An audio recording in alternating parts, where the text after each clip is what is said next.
Hola, buenas noches a todos. Muchas gracias por la invitación, ¿no? A este colegio que la verdad quiero mucho porque, pues bueno, yo formé parte del posgrado de endodoncia, de graduados de sanidad durante 3 años y también en inteligencia dental, en donde yo tuve el gusto de ser el director del diplomado hace varios años, cuando era la parte también física. Y pues una de las cosas que me gusta mucho de hablar de la endodoncia es hablar de todo un poco, ¿no? Y esta plática quisiera pues mostrar varias cosas de lo que yo hago, de lo que yo he, durante todos estos años que he estado como endodoncista exclusivamente dedicado a ello, y algunas cosas que nadie me ha hablado y que yo solito he investigado y que nos ayudan mucho. Entonces, quisiera empezar aquí mostrándoles que este es mi primer teléfono inteligente que yo tuve cuando era niño. Por si no saben, si uno conecta esas latas con esos cables, pues se pasaba el sonido o eso que pensábamos. Y lo pongo a colación esto porque, para bien o para mal, este es algo que ya es parte de nuestra vida, que es un teléfono celular, y mucha de la tecnología que nosotros vivimos se basa mucho en los avances de los celulares, que ya pues a veces sirven para hablar por teléfono, porque a veces ni siquiera uno puede conectarse, pero son realmente unos aparatos pues muy potentes, ¿no? Algo que es del día al día y que pues para bien o para mal, pues ya dependemos de ellos, ¿no? Ahora, quiero que a pesar de todos los avances que tenemos y de las famosas universidades, redes sociales, esto lo bajé de YouTube y así Root Canal o Endodoncia venía y eso es lo que se muestra, ¿no? Entonces, cuando yo empecé a ver y había no sé cuántas vistas tenía miles de vistas, y cuando yo vi esto, pues obviamente dije, no puede ser que habiendo la tecnología como para hacer un video y para subirlo a redes, pues sí se requiere de algo de tecnología para que sigan haciendo esto. Yo nada más imagínense hacer una irrigación con ese tipo con el agua de la Ciudad de México además, ¿no? Entonces aquí hay, todo lo que ven aquí está mal, todo está mal hecho y es increíble que esto es todavía la cara y todavía es lo que todavía se muestra de endodoncia, ¿no? Entonces, obviamente el aislamiento pues no existe y sabemos que pues tiene no nada más aparte de las bacterias, también es una forma de protegernos contra objetos que caigan, ¿no? Hacia vías aéreas. Ahora, hay muchos aparatitos que salen ahora para endodoncia, los famosos endotoys, para irrigar, para desinfectar conductos, para hacer cirugía, para mil y un cosas, ¿no?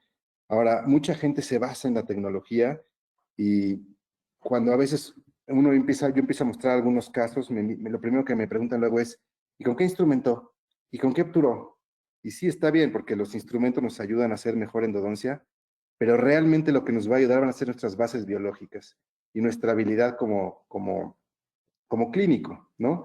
Entonces, a veces queremos nosotros cerrar esa brecha que tenemos de carencias en nuestra clínica con algún instrumento o en algún aparato nuevo, ¿no? Entonces, si yo tengo el aparato nuevo, ya voy a ser mejor clínico, ¿no? Y la verdad, eso no. Nos van a ayudar, ¿no? Porque hay muchos que incluso pues, son, ahora sí que objeto de una mercadotecnia muy fuerte y algunos sí funcionan, ¿no? Hay unos que están lejos de nuestra clínica endodóntica en México. Por ejemplo, un Sonendo es lejos de nuestra clínica para gastar un aparato de $70,000, pues no todo el mundo lo puede adquirir, ¿no? De hecho, no todo el mundo puede tampoco adquirir un microscopio, aunque ya son más accesibles, ¿no? Y bueno, aparatos como el, este, el láser también, pues todavía yo tengo algunas cosas, sé que es un aparato muy bueno y bueno, todavía estoy esperando a tener un poquito más de resultados. Esta es una de las cosas que tenemos que quitar de la mente de la gente en general, de los pacientes que nos ven como el sacamuelas y nos ven casi, casi como torturadores. Y quiero hablar un poquito, hacer un pequeño paréntesis de esto que nadie me habló en mi práctica y que yo he investigado un poco y es un poquito del manejo de miedo o de ansiedad en el consultorio. Se me hace algo básico porque además nuestra especialidad es de las que son como el patito feo, son como las de que más miedo le dan. Es increíble que hay gente que prefiere o se le hace menos traumático una extracción dental que una endodoncia, ¿no? Y yo creo que mucha gente si quitáramos la parte de estética, yo creo que mucha gente preferiría en algunas ocasiones extraerse un diente que hacerse una endodoncia, ¿no? ¿Por qué? Por la mala fama que tenemos, ¿no? Si ustedes ven también en la parte digamos que de eh, películas y del arte popular, vemos que pues el dentista es como quien dice el torturador, ¿no? Es una vez me, un paciente me dijo de esta película que yo la desconocí hace muchos años, de Marathon Man. Imagínense, era un nazi que torturaba a sus pacientes haciéndole cavidades y, y puncionando la pulpa, ¿no? Entonces, realmente hay muchas relaciones del dolor, dentista, miedo, dolor, dentista, miedo. Y nosotros además le ponemos el dique de hule, que no pueden hablar, o sea, muchas cosas que van a hacer que el paciente tenga todavía más ansiedad, ¿no? Si vemos las películas, no sé si alguien la vio, yo la vi cuando era muy chavo, que era El Dentista, es una de las películas más, vamos a decirle, más con poco presupuesto que pueden existir, y es de un dentista que se volvió loco y mataba a sus clientes, ¿no? Una locura, ¿no? Pero además fue tal el éxito que tuvo, porque es algo muy popular, que salió El Dentista 2, ¿no? Y ya, esa de plano ya ni la quise ver. Pero bueno, a lo que voy es que realmente tenemos una parte muy importante que es del miedo, ¿no? Y yo, por ejemplo, en la universidad, yo si acaso vi un poco de manejo de ansiedad y eso en odontopediatría con los niños, pero yo nunca tuve una plática o alguien que me dijera cómo controlar a un paciente con dolor. Te enseñaban de repente la pomadita para la anestesia tópica y tan, ¿no? Pero de ahí en fuera era muy difícil que alguien me enseñara, ¿no? Ahora, no me voy a meter mucho en este tema porque este es un tema que me puedo llevar toda una o 2 horas en este tema, pero nada más quisiera compartir algunas cosas que me han funcionado a mí, que quisiera compartirlas con ustedes. Y bueno, hay gente que de plano no la puedes atender en un consultorio dental de forma natural o de forma, vamos a decirle, tradicional, porque pues de plano tienen un problema, un trastorno mental y pues habría que basarnos en algunas cosas para poderlo tratar, ¿no? Entonces, trastornos de ansiedad, agorafobia, hay lugares, y esto es real, hay gente que se siente ansiosa o se siente con mucho miedo cuando está en algún lugar. Yo creo que hay una sola paciente que no le pude poner un dique de hule y, bueno, se lo puse a la mitad, se lo puse medio, se lo puse, pero es una paciente que la secuestraron y estuvo amarrado durante casi una semana y la paciente no soportaba que le tocaran la boca, ¿no? Entonces son trastornos que necesitan a lo mejor de medicación para podernos atender, ¿no? En algunos artículos, hay varios artículos que yo encontré en la Academia Americana de Odontología, de la ADA, está la famosa escala dental de Cora, en donde habla que, bueno, las mujeres son un poco más ansiosas, pero yo en lo que he visto es, sí, la mujer es un poco más ansiosa, pero vamos a decir, se porta mejor que los hombres, ¿no? Los hombres, vamos a decir, las mujeres son más miedosas y los hombres son más chillones, vamos a decirlo en esa forma, ¿no? Digo, generalizando un poquito, ¿no?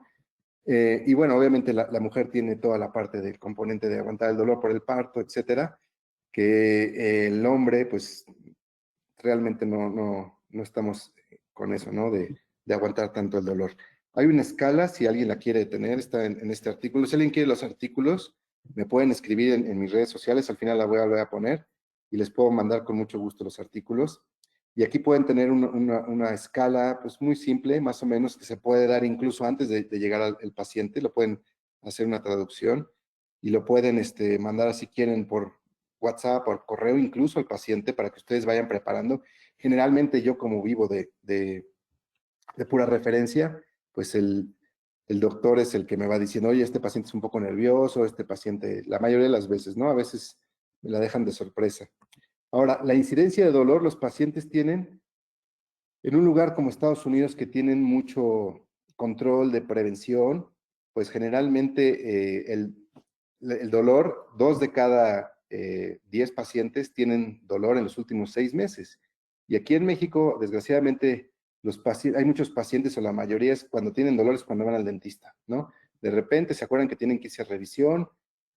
Algunos que tuvieron malas experiencias, de repente sí se vuelven más, un poquito más cumplidos en la visita cada 6 meses, pero vamos a la realidad, es que el paciente ya llega con dolor. Y un paciente que tiene miedo es el paciente que ya se tomó la farmacia, que ya se tomó todos los antibióticos que se pudieron haber habido, todos los analgésicos y hasta las recetas que encontró por internet, y ya como no se le quita el dolor, entonces va al dentista y es cuando es un mal paciente, con miedo, con ansiedad, con dolor. Y ahorita vamos a ver un poquito que el miedo, pues, tiene mucho componente con la parte del dolor, ¿no? Generalmente los pacientes no nerviosos, según una encuesta, la mitad dicen que no son nerviosos y la otra mitad, pues de ligeramente nervioso a de plano es alguien que no, es muy difícil atender, ¿no? Generalmente la importancia de saber el paciente si es muy nervioso o no es para que nosotros como clínico nos preparemos con el tiempo que necesite ese paciente para poderse atender, ¿no? Que no vean así, porque el paciente, como dicen, hay un dicho que dice, los toros se ven diferentes desde la barrera. Cuando un paciente está sentado, todas las agujas las ven enormes, todo se ve mal, todo suena horrible, ¿no? Entonces hay que tratar de relajar al paciente y controlarlo. En este estudio, por ejemplo, para que vean la gran demanda que hay de control de miedo y de ansiedad, la gran mayoría de los pacientes quisieran tener anestesia general para hacerse un tratamiento dental. O sea, ellos quisieran llegar y cerrar los ojos, olvidarse, y cuando abran los ojos ya pasó todo, ¿no? Entonces, sí es mejor, obviamente, controlar al paciente de forma sin anestesia general, porque si no, imagínense, tenemos, eso ya sería un hospital, un quirófano para tener a todos los pacientes, ¿no? La gran mayoría de los pacientes lo que más les da miedo, el número uno es la aguja y número dos es el ruido, ¿no? La pieza de alta. Ahora, hay dos tipos de manejo para los pacientes. Uno es el manejo del comportamiento, o sea, controlarlos, hacer algún tipo de manejo de terapia o de algún tipo de relajación para poderlo tratar, y la otra es el farmacológico. Yo les puedo decir que prácticamente mis pacientes con miedo y ansiedad, el 95% de mis pacientes yo los manejo de comportamiento. No los manejo de forma farmacológica, ¿no? Ahora, yo tengo una ventaja que en mi consultorio, en donde tenemos varios cubículos, pues todo ese consultorio era de mi papá, y mi papá es además ahora mi socio, y él es psiquiatra, entonces pues por ahí tengo el apoyo de él, incluso en la parte también de bibliografía. Ahora, la ansiedad y el dolor tienen una relación, ¿no? Ahora, el paciente, hay pacientes el paciente que tiene miedo y además tiene ansiedad es un mal paciente, ¿no? Es un paciente que va a ser muy difícil atenderlo. Y tenemos varios estudios que a mayor ansiedad, el dolor es mayor, es de lo esperado, ¿no? O sea, hay pacientes que tienen tanta ansiedad que a veces le tocas la encía con una pinza yo creo que a todos les ha pasado, ¿no? Que les tocan y brincan. Y si nada más estoy tocando la encía, ¿no? O sea, los pacientes a veces también somatizan todo su dolor, ¿no? Ahora, la medicación previa, con este tipo de medicamentos, sí, obviamente les sugería que los hiciera en conjunto con un psiquiatra, un neurólogo, un anestesiólogo, porque nosotros como dentistas es muy difícil nosotros que podamos llegar a controlar este tipo de medicamentos, ¿no? Además que son muy controlados. Hay algunos fármacos o ansiolíticos que nos pueden servir en nuestra consulta dental, ¿ok? Una de las ventajas que tenemos, por ejemplo, de algunos ansiolíticos es que incluso además les pueden llegar a producir también alteraciones de la memoria. Yo he tenido pacientes que les he dado algún tipo de ansiolítico y cuando los cito a revisión les empiezo a hablar con ellos y no se acuerdan ni siquiera del liquedule. O sea, de plano se les borra, no se acuerdan de nada. Y también va a depender mucho porque hay pacientes que los tumba, ¿no? O sea, que de plano casi tienen un bulto ahí trabajando. Y hay pacientes que pues dicen, no, me medio pegó algo, me medio sentí. Son los pacientes que son acostumbrados a tomar este tipo de fármaco. Ahora, hay muchos pacientes, y ustedes también supongo que lo han visto, que toman muchísimos estos tipo de medicamentos de forma cotidiana para dormir, o lo toman en la mañana. Hay veces que yo alguna vez tuve un paciente que le mandamos el ribotril y el paciente tomaba, se rió y dice, yo tomo el triple de la dosis que me está mandando de forma normal. Entonces, eso también lo tenemos que tomar muy en cuenta y tenemos que tener interconsulta con esos tipos de pacientes, ¿no?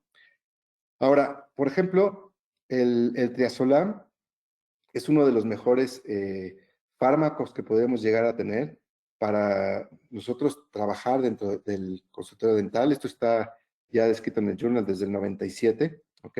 El nombre comercial que podemos llegar a tener en México me parece que es el Alción, y el Trianzolam realmente es uno de los mejores ansiolíticos que podemos llegar a tener. Entonces, sería bueno que nosotros, si necesitáramos un paciente que le administremos ese tipo de fármaco, a lo mejor tener una interconsulta con algún psiquiatra o un neurólogo o un anestesiólogo, ¿no? Entonces, realmente es muy difícil que nosotros, si manejamos algún tipo de control de conducta, pudiéramos llegar a necesitar este tipo de fármacos, pero hay pacientes que sí, de plano, tuviéramos que hacer este tipo de premedicación, ¿no?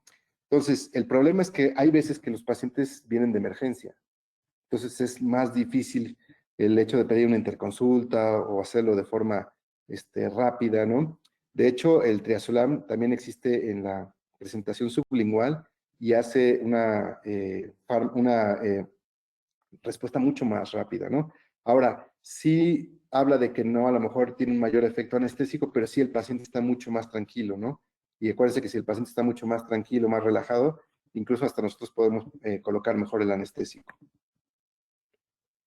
Ahora, el 80% de los pacientes tienen cierta ansiedad, según este estudio, ¿no? Y hay veces que de ese 80%, de toda la población, del 5 al 14% es difícil que nosotros podamos llegar a controlarlo de forma natural, ¿no? Hay veces que llega el paciente con un caso muy difícil y luego el paciente es muy difícil y uno ya lo quisiera remitir a algún otro dentista, ¿verdad? Pero bueno, finalmente necesitamos nosotros manejar al paciente y nosotros sacar adelante el tratamiento, ¿no? Hay algunas de estos fármacos que me han ido a mí a dar al consultorio. Yo me puse más o menos a leer algunos efectos. Prácticamente son fármacos de origen natural. La valeriana me ha funcionado mucho para pacientes que son un poco ansiosos. Tuve una paciente que era muy ansiosa y le di el Plantival. Se lo das más o menos una hora y media antes, que vayan siempre acompañadas y realmente funciona bastante bien, ¿no? No hacerlo esperar, ya sabemos, y dedicarle el tiempo a tranquilizarlo. Ahora, este tipo de cosas, además de que sí tienen un efecto tópico, por lo menos un par de milímetros, y se siente menos el piquete, también tiene un efecto placebo. Esto también me habían preguntado de la aromaterapia. Sí es importante que un consultorio huela bien, pero cuando se trata de aromaterapia, a veces te puede provocar lo inverso. Entonces, mucho cuidado con eso, ¿no? Manejen aromas un poquito más neutros, ¿no? A lo mejor en lavanda nada más, pero luego hay unos que son un poquito más complicados. Por ejemplo, yo no puedo oler el incienso, no hay manera, y hay gente que lo usa para meditar. Entonces, esto, por ejemplo, causa muchísima ansiedad, tiene más de 63 decibeles. Si lo ponemos nosotros a pensar, vemos que unos fuegos artificiales tienen 100 decibeles. Entonces sí es bastante el ruido que tiene. Además está ese ruido en la parte interna de la boca, ¿no? A mí me han trabajado en mi boca con esta pieza y con la eléctrica, y lo único que digo es la única diferencia es que en lugar de escucharse en do mayor se escucha en do sostenido, pero lo que se sigue sintiendo es la vibración, que pues, es muy difícil de quitar, ¿no? Y todos los pacientes te dicen, tanta tecnología y no le pueden quitar el ruidito, ¿no? Pero bueno. Ahora, una parte ya nada más para cerrar esto, porque no quiero entretenerme en esto, tanto, es el uso de la música es muy importante para poder controlar al paciente. Hay muchísimos artículos médicos que hablan acerca del control de la ansiedad y del miedo con la música. A mí me gusta mucho todo este tema porque yo parte de mi formación es musical desde que era niño y desde chico me he dedicado mucho a la música, pero sí hay mucha ayuda, incluso hay artículos dentales, muchísimo, incluso hay en endodoncia también que habla acerca de la música y realmente ayuda mucho al estrés del paciente, ¿no? Pero hay que saber exactamente qué tipo de música, no es nada más poner, como decimos, música de elevador y se acabó, ¿no? Eso también ayuda mucho, las pelotitas, eso ayuda muchísimo. Mejor que estén apretando estas pelotitas a la funda del sillón. E incluso vean este artículo, la música puede ser tan efectiva o más que el óxido nitroso. Si el paciente escoge el tipo de música, nosotros podemos dar cierto tipo de música para que el paciente lo escoja, ¿no? Y hay pacientes que de verdad que les encanta la música, ¿no? Y se relajan y dicen, wow, hasta me dicen, nunca pensé que iba a disfrutar tanto la música en un consultorio dental, ¿no? Tiene mucho que ver el tiempo, la melodía, ¿no? Y tiene que ser también algo que sea entre 80 y 100, y ustedes si lo ponen a ver, entre 80 y 100 es un poquito más abajo un poquito más arriba, perdón, del pulso cardíaco. Y ustedes pueden encontrar de este tipo de música en Spotify, en YouTube, que es muy accesible, lo pueden ustedes encontrar, e incluso lo pueden encontrar así 80 bits por minuto, y vienen diferente tipo de música, no necesariamente es música clásica, ¿no? Perdón. Hay muchas redes que nos pueden, muchas plataformas que nos pueden ayudar a escoger la música para que el paciente lo escoja. Podemos hacer una lista para que también nosotros, si queremos estar dentro de la música, ¿no? Y bueno, también ayuda mucho más la música a quitar la ansiedad cuando se pone en un tratamiento médico, ya sea endodoncia o cualquier otro tipo de tratamiento médico, ¿no? Ahora, con audífonos nos ayuda mucho a aislar un poquito el ruido externo y eso le ayuda mucho al paciente, ¿no? Ahora, esto, por ejemplo, se vio y se midió la frecuencia cardíaca, se vio la temperatura, ¿no? Y se vio que realmente los pacientes con este tipo, por ejemplo, en este artículo es música clásica, ayudó muchísimo a mejorar a los pacientes, ¿no? A que se puedan llegar a relajar, ¿no? La música con este tipo de audífonos son los famosos canceling que le llaman para los vuelos, es una maravilla, además son inalámbricos, ya no tenemos que pelearnos con los cables y hay de todos los precios, ¿no? Hay muy accesibles. El paciente, si lo escoge, obviamente es mucho mejor, ¿no? Y vean, por ejemplo, este es un artículo muy interesante, se me hizo muy interesante, y es del Journal de Endodoncia, ¿no?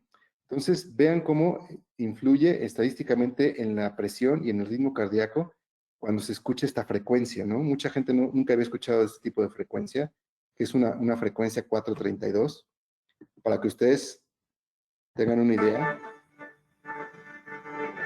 Algunas veces las orquestas se pueden llegar a afinar en ese patrón para que el paciente, para que el público tenga cierto grado de relajación, ¿no? Esta es obviamente música clásica, ¿no? Pero existe mucha música para meditar que también puede ser vean, esto es de YouTube, hay mucha 432, y vean cómo incluso, si ustedes ven la lista, hay incluso esta Metallica que tiene música 432, no necesariamente tiene que ser música clásica. Y créanme que esto les va a ayudar muchísimo, tanto el operador como como para el paciente, ¿no? Y bueno, algunas otras cosas. El hombre es más visual, se puede distraer más de la parte visual. Hay algunos estudios que hablan acerca de realidad virtual. Y la mujer puede ser más de una cinta de relajación en donde la mujer puede escuchar y relajarse, ¿no? Eso está ya probado en algunos estudios, ¿no? Ahora, por ejemplo, el ambiente del consultorio tiene muchísimo que ver. Si ustedes ven esto, el éxito del Starbucks, créanme que no es el café. Dista mucho de ser el mejor café del mundo. Sin embargo, el lugar es muy agradable, la música es agradable, huele bien, ¿no? Y entonces, pues es una marca. Entonces, si nosotros tenemos un lugar que huele bien, que es agradable, que está tranquilo, pues el paciente va a estar muy relajado, ¿no? Dejar de ver esto y tratar de convertir, obviamente, la parte de la tecnología, pues el paciente lo ve, ¿no? Cuando llegan los pacientes me dicen, no, es que mi dentista ya estaba muy arcaico, ya estaba muy viejito, o ya tenía aparatos de cuerda entonces el paciente se da cuenta, ¿no? Y bueno, pues ya entrando un poquito más a la parte de la endodoncia, sí quise poner un poquito de esto porque pues nadie nos habla nada de esto, ¿no? Y puede ser que nosotros tengamos el Ferrari del endodoncio, ¿no? El mejor microscopio, el mejor rotatorio, los mejores láser, pero si no lo sabemos utilizar y no sabemos las bases biológicas, vamos a tener errores de procedimiento, ¿no? No por tener uno de los mejores coches del mundo vamos a ser los mejores pilotos. Ahora, hablando también algo que me gusta mucho que es los coches, vamos a ver, por ahí me dijeron que ya alguien en el congreso de la IFEA ya lo puso también en Chile, pero yo lo puse primero. Y vean cómo esto, en los años 50, como la Fórmula 1, pues hacían una parada de pits para cambiar y se tardaban muchísimo, ¿no? Y actualmente la endodoncia pues también tiene algo que ver, ¿no? La endodoncia antes pues abrían el diente, drenaba, hacían cultivos para ver si se podía curar, lo dejaban al paciente horas que estuviera drenando. Si me han contado pacientes ya anteriores que los vieron los primeros endodoncistas de México y me decían, no hombre, me dejaban con el barbero así horas ahí esperando y me tardaba, eran endodoncias de varias citas, ¿no? Y entonces, actualmente estamos confundiendo un poco la rapidez con la efectividad o con ser algo que sea eficiente, ¿sí? Entonces, en endodoncia y en odontología se está confundiendo mucho la rapidez con la eficiencia, que son cosas muy diferentes. Porque ahora con la instrumentación rotatoria, la gente busca rapidez y no busca tanto la eficiencia. Vean, se tardó 1 minuto con 3 segundos. Esto en Fórmula 1 eso es un mundo. Vean en 2021, por ejemplo. Para que vean. Esto es una parada de pit.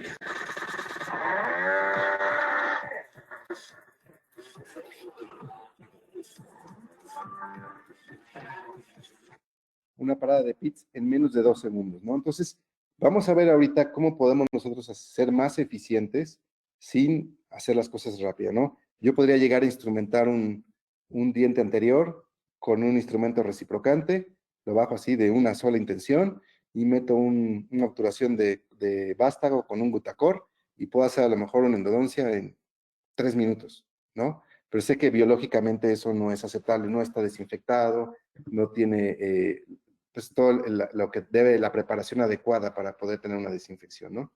Ahora, ¿cuándo vamos a hacer un tratamiento de conductos? Esta es una de las cosas más importantes porque un buen endodoncista no es el que hace una buena endodoncia, sino cuándo hacer una buena endodoncia y cuándo no hacer una buena endodoncia, ¿no? Pacientes con trauma, obviamente, pues muchas veces es muy evidente ver, por ejemplo, esto, y no sabemos si es un trauma, a lo mejor tuvo un tratamiento de conductos y dejaron el material ahí. De simple vista sabemos que hay un problema endodóntico, ¿no? Hay algo allá dentro del diente, ¿no? Eh, Igual acá vemos una discromia, un cambio de color, y sabemos que hay un problema dentro del diente, ¿no? Ahora, cuando vemos este tipo de pacientes, necesitamos nosotros ver, obviamente es un paciente que la discromia no ocurrió de un día a otro, sino que ya lleva mucho tiempo y muchas veces los pacientes se dejan y hasta que empiezan a dar un problema es cuando vienen ya con algún tipo de síntoma y es cuando necesitamos entrar. Ahora, estos son muy evidentes, pero ¿qué pasa cuando tenemos un trauma, sobre todo en pacientes jóvenes? ¿Qué podríamos llegar a hacer? Ahora, el problema es que muchas veces se hace un tratamiento de conductos, perdón, voy a hacer un pequeño, ya, es que no veía con él. ¿Qué pasa? Cuando tenemos nosotros un paciente con trauma dental, pues muchas veces, si es un adulto y pues entramos a la cámara a pulpar y de repente vemos que había vitalidad y pups, bueno, pues ya le hice la endodoncia, ¿no? Pues ya, a lo mejor iban a estar en un tiempo, ¿no? Pero ¿qué pasa cuando tenemos un diente inmaduro, cuando es un niño?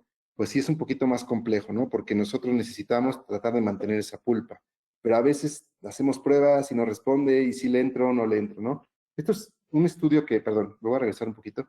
Este es un estudio de Gopi Krishna, que él estuvo ahorita en el Congreso de Chile. Yo no estuve en el Congreso de Chile, pero me dijeron que estuvo maravilloso el doctor Gopi Krishna. Yo lo admiro mucho porque habla muchísimo de trauma dental. Y cuando hizo este estudio, este es un estudio acerca de utilizar el oxímetro de pulso. Anteriormente el oxímetro de pulso, pues lo conocía la gente que usaba el quirófano, cuando hacíamos sedaciones o algo así. Pero ahora con el COVID, pues ya todo el mundo sabe lo que es un oxímetro de pulso, ¿no? Entonces, el oxímetro de pulso como ustedes saben, es para medir la saturación de hemoglobina que hay en la sangre y lo que se usa es en el dedo. No hay un oxímetro de pulso hasta donde yo sepa dental para poder medir esto. Nosotros en la universidad, cuando estuve en el posgrado de endodoncia, de maestro de Unitec, mis alumnos hicieron este estudio, donde era un oxímetro no es el que viene con la pantalla integrada, sino venía con una computadora. Se desarma el oxímetro, se fabrica con una portagrapa, se fabrica y con acrílico se fabrica una guía para poderlo llevar de forma perpendicular al diente y paralela entre los dos sensores. Y aquí esta técnica tiene sus pros y sus contras porque es muy sensible, tiene que no tener mucha luz, hay que tener mucho cuidado con la encía para que no nos dé falsos positivos, falsos negativos. Y pues bueno, lo que hicimos en este estudio fue copiar el estudio de Gopi Krishna cuando fue el día del trauma, y estos son traumas que hubo algún tipo de concusión, no hubo una luxación, no hubo una avulsión, obviamente, sino nada más fue un golpe, una subluxación, realmente no hubo una luxación como tal, sino nada más una subluxación, no hubo un desplazamiento mayor de 2 milímetros. Y en la prueba térmica el día cero, ni de térmica eléctrica no respondían, el día de cero sí respondían al 100% con el oxímetro de pulso. Al mes, el 29% de esta muestra, el 29% respondió y el oxímetro de pulso seguían respondiendo, ¿no? A los 60 días, perdón, el 82% y a los 3 meses el 94%. Ahora, muchas veces en estos 90 días, mucha gente como no responde, le voy a hacer el tratamiento de conductos, ¿no? Y ups, entran y ahí estaba vital, ¿no? Si es, repito, si era un adulto, bueno, pues ya le hice la endodoncia, pero si era un niño que tenía una formación, pues hay que tener cuidado, ¿no? Por ejemplo, un paciente de 15 años, una subluxación, y me lo mandan porque hay ligero cambio de color y ven algo en el lápice, ¿no? El paciente tuvo una luxación, le duele al tocar, le duele a la palpación, ¿ok? Según el pediatra ahí tenía ya una lesión. Si recordamos la literatura, existe famoso el TAP o la rotura transitoria apical, que es una pequeña inflamación que hay en la parte apical posterior a un trauma. No significa que sea una lesión periapical y además es transitoria, como su nombre lo dice. ¿Ok? Ahora, aquí responde las pruebas normales, prueba sencilla asintomática y 2 meses de seguimiento. El paciente está sin mayor problema. Eso sí, todos los pacientes con trauma son pacientes que hay que darles un seguimiento, ¿no? De por vida, prácticamente. Entonces, aquí ya querían que yo les hiciera la endodoncia porque había una lesión y simplemente nada más tener un poquito más de calma y tener un poquito más de control con el paciente. Eso es luego el problema con los pacientes con trauma, el control. Ahora, otros casos, por ejemplo, como este ya es un paciente joven donde tiene todavía una formación de su lateral superior.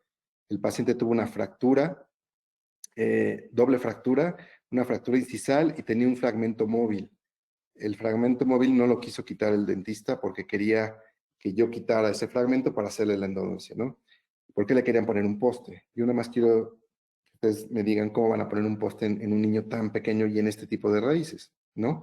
Ahora, no observé yo una comunicación de la cámara, no se veía la cámara pulpar. Yo sé que microscópicamente, pues sabemos que ya estamos prácticamente por ahí cerca. Y vemos, por ejemplo, en los cortes, creo que no. Vean cómo aquí no se alcanzó en el corte sagital, no se alcanzó a exponer la pulpa, ni tampoco en el axial. Entonces, únicamente lo que hay que hacer es mantener al paciente en observación y cubrir todos los túbulos dentinarios para que no haya una, una contaminación, ¿no? El paciente, después de un año de seguimiento, ya está sintomático. Vemos incluso que ya el canino está a punto ya de exfoliarse y hay un crecimiento mayor de la parte radicular, ¿no? Entonces, a veces la mejor es endodoncia la que no se hace y simplemente tener un buen control, ¿no? Ahora, casos, vean, este es un caso que ahora está ya muy de moda la famosa terapia de pulpa vital, pero bueno, este es un caso que hicimos ya hace bastante tiempo, una niña de 12 años. Entonces, aquí lo que hicimos fue exponer las cámaras pulpares, una pulpotomía de SBEC, SBEC ya desde el 78 ya lo estaba ya promocionando, ya lo estaba publicando más bien. Ahora la terapia de pulpa vital pues habla acerca de quitar o remover el tejido pulpar infectado. En esa época teníamos el ProRoot MTA, no teníamos todavía algún tipo de cerámico, de cemento de silicato hidráulico como hay ahora que ya no pigmentan. Y bueno, después del MTA ya pusimos una reconstrucción con resina. Esto fue la doctora Giral, que es del posgrado de ortopediatría. Y bueno, vemos el seguimiento a los 3 meses, asintomática, prueba de sensibilidad normal, color normal, ¿no? Luego tenemos al año, ¿ok? A los 2 años. Y aquí, curiosamente, en esta época, los odontopediatras nos habían mandado el caso para que ya le hiciéramos las endodoncias. Nosotros así como, ¿cómo le damos en las endodoncias? Si el paciente sigue asintomático y sigue respondiendo. A los 3 años sigue igual. A los 6 años sigue igual. Ya a lo mejor ya las resinas ya no se ven tan bien, pero la paciente está asintomática, responde a pruebas de sensibilidad normal, perdón, y lo único que hay que hacer es, a lo mejor después en un tiempo, cambiar la reconstrucción, la restauración, y tan, tan. Ahora, si la paciente necesitara en un futuro que se le fractura o necesitara un poste o algo por el estilo, pues ya tiene una raíz mucho más desarrollada y que tendría una menos tendencia a fracturarse a diferencia que cuando se hace una endodoncia en un paciente muy joven, ¿no? La famosa terapia de pulpa vital que está un poquito de moda, ¿ok? Yo creo que ahorita sí se ha abusado un poquito de esto, ¿no? Y yo creo que la línea es muy delgada entre hacerla o no. Espero no herir sentimientos de nadie, pero bueno, si nosotros pudiésemos tener en nuestra cabeza o tomar una radiografía y ver este tipo de corte, con esto podríamos saber si podemos hacer una terapia de pulpa vital o no, ¿no? Si pudiera yo ver dónde está el tejido pulpar sano, dónde está el tejido afectado, si yo cuánto necesito quitar de tejido infectado para poder llegar a tejido sano, pues sería maravilloso, ¿no? Sin embargo, nos vamos a basar de muchas cuestiones clínicas y pues muchas veces de usar el criterio para ver si lo hacemos o no, ¿no? Si vemos los artículos, pues ustedes, como ustedes saben, Ricucci lo hace mucho. Si ustedes leen los artículos de Ricucci y de Siqueira, generalmente ven que la correlación que tiene de una pulpitis irreversible, de la forma clínicamente, cuando nosotros hacemos pruebas de sensibilidad, que ponemos el frío y hay una respuesta mayor y que el frío permanece, etcétera, todo eso que ya sabemos de cómo diagnosticar una pulpitis irreversible de forma clínica, sabemos que en un 84% estamos bien en la parte histológica. Entonces ahí podemos tomar decisiones si lo vamos a hacer o no. Ahora, cuando tenemos una exposición y vemos que hay un tejido pulpar oscuro, que está vascular, que hay dentina reblandecida, pues yo la verdad no me metería a hacer algún tipo de terapia pulpa vital, ¿no? Ahí pues ya está, no hay que hacer el tratamiento, ¿no? En cuanto se pueda. Ahora, si el diente está inmaduro, pues ya tendríamos que ver cuánto de desarrollo tiene esa pulpa, si vale la pena o no. Perdón, cuánto tiene de desarrollo la raíz, perdón. Ahora, según, por ejemplo, si leemos los artículos de Ricucci, vemos que tenemos una herida quirúrgica limpia, que podemos hacer una hemostasis, que podemos parar la hemorragia y podemos hacer algún tipo de terapia, pues lo podemos hacer, ¿no? Ahora, mi socio, el doctor Tepris, a él le gusta mucho, de repente ha incursionado un poquito en esto, más que yo. Yo la verdad todavía tengo mis dudas en algunos, sobre todo en dientes ya adultos, yo todavía tengo mis dudas. Y bueno, él hizo un paciente muy joven, ¿no? Eso lo hizo con Biodentin y finalmente después de 2 semanas y después de restaurarla, porque muchos de los fracasos de todos estos tipos de restauraciones es porque no se llegan a restaurar. Y después de 2 años, pues el paciente está sin signos de mineralización o de lesión periapical, ¿no? Ahora, hay mucha controversia y mucha gente dice, bueno, pues sí, y a lo mejor se va a calcificar y después ya no vas a poder hacer la endodoncia, ¿no? Según Ricucci, él dice que no. Yo, la verdad, perdón, yo un caso así, a lo mejor yo sí hubiese hecho el tratamiento de conductos, ¿no? Pero bueno, eso ya va a depender de los criterios de cada persona. Ahora, si nosotros podemos llegar a limpiar, y eso es, ahora sí que lo fundamental, si yo puedo desinfectar y limpiar el conducto, el, el, el paciente va a reparar, ¿no? Esta paciente, una paciente joven, 19 años, estaba en tratamiento de ortodoncia y ella decía que se le inflamaba la encía, iba con su ortodoncista y le hacían curetaje, le hacían limpieza, le pasaban el escariador, hasta que de repente un día, pues esa inflamación se hizo mayor. Le toman una radiografía y pues ven este tipo de destrucción ósea. Le dicen que le iban a extraer el diente, que le iban a poner hueso, que le iban a cerrar el espacio, que le iban a hacer de todo, ¿no? Entonces la mamá, pues no le pareció y buscó una segunda opinión, viene conmigo.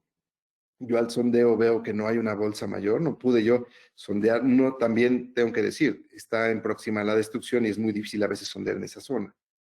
Entonces, el diente no respondía a cambios de temperatura, ¿no?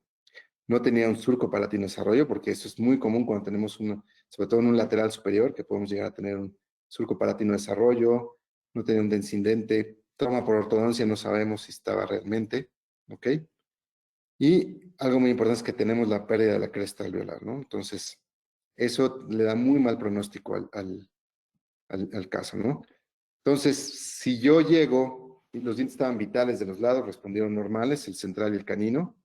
Entonces, si yo llego a controlar a esta paciente, lo único que hice fue instrumentar, lo dejé con hidróxido de calcio y la paciente se perdió como 3 meses.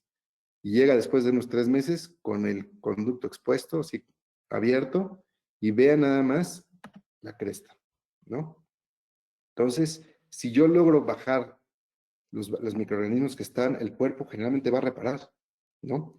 Ya el paciente terminé y bueno, estoy ahorita espera en los controles, pero por lo menos ya se formó la cresta, ¿no? Ya es un buen avance. Nosotros sabemos que cuando tenemos un defecto periodontal, el hecho de tener una cresta es toda la diferencia, ¿no?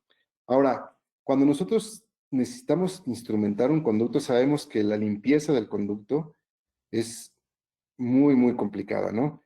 Un instrumento no nos va a dar el 100%, nos va a quitar parte de la infección, pero lo tenemos que complementar con la irrigación. Hay muchos estudios que hablan ahorita de este tipo de instrumentación, los de Siqueira, los de Berciani, ahorita los de Pérez Ron, o sea, hay muchos artículos de los de Obi Peters que empezaron con la tomografía, cuando veíamos realmente cómo se comportaban los instrumentos. Cuando yo estudié, lo hacíamos con el famoso cubito de Bramante que cortábamos y pues muchas veces se perdía estructura, pero aquí realmente estamos viendo el pre y el post instrumentación y estamos viendo exactamente la desviación que tenemos y cuánto de la dentina se está tocando. Hay veces que podemos llegar a tener hasta el 35% de la superficie sin tocar, yo creo que a veces hasta más, dependiendo del tipo de diente y tipo de anatomía, y necesitamos dedicarle muchísimo tiempo a nuestra irrigación, ¿no? Entonces, si yo tengo anatomía tan compleja, a veces estamos aferrados por llegar a instrumentar lo más que se pueda, ¿no? Varias curvaturas y a veces podemos llegar a dañar las raíces por llegar y querer instrumentar, ¿no? No necesariamente necesitamos instrumentar hasta una lima 40, todos los forámenes. Eso va a depender ya mucho del criterio, ¿no? Si vemos los artículos de Berciani, que ya habla muchísimo de irrigación, vemos que todos nosotros, pues hay muchas partes que ni siquiera vamos a tocar. Además, todo lo que vamos a usar, las limas, pues son circulares, la gutapercha es circular y los conductos no son circulares, ¿no?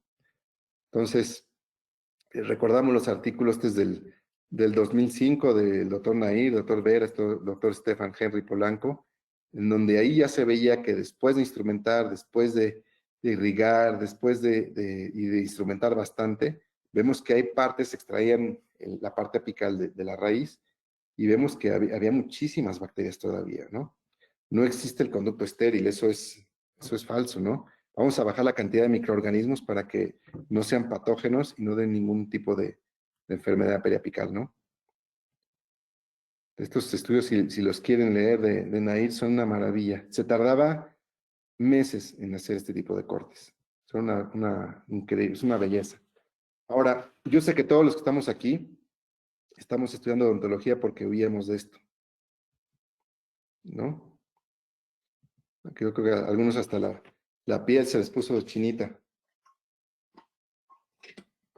Esto no son más que fórmulas de física. Y esto es única y exclusivamente la irrigación.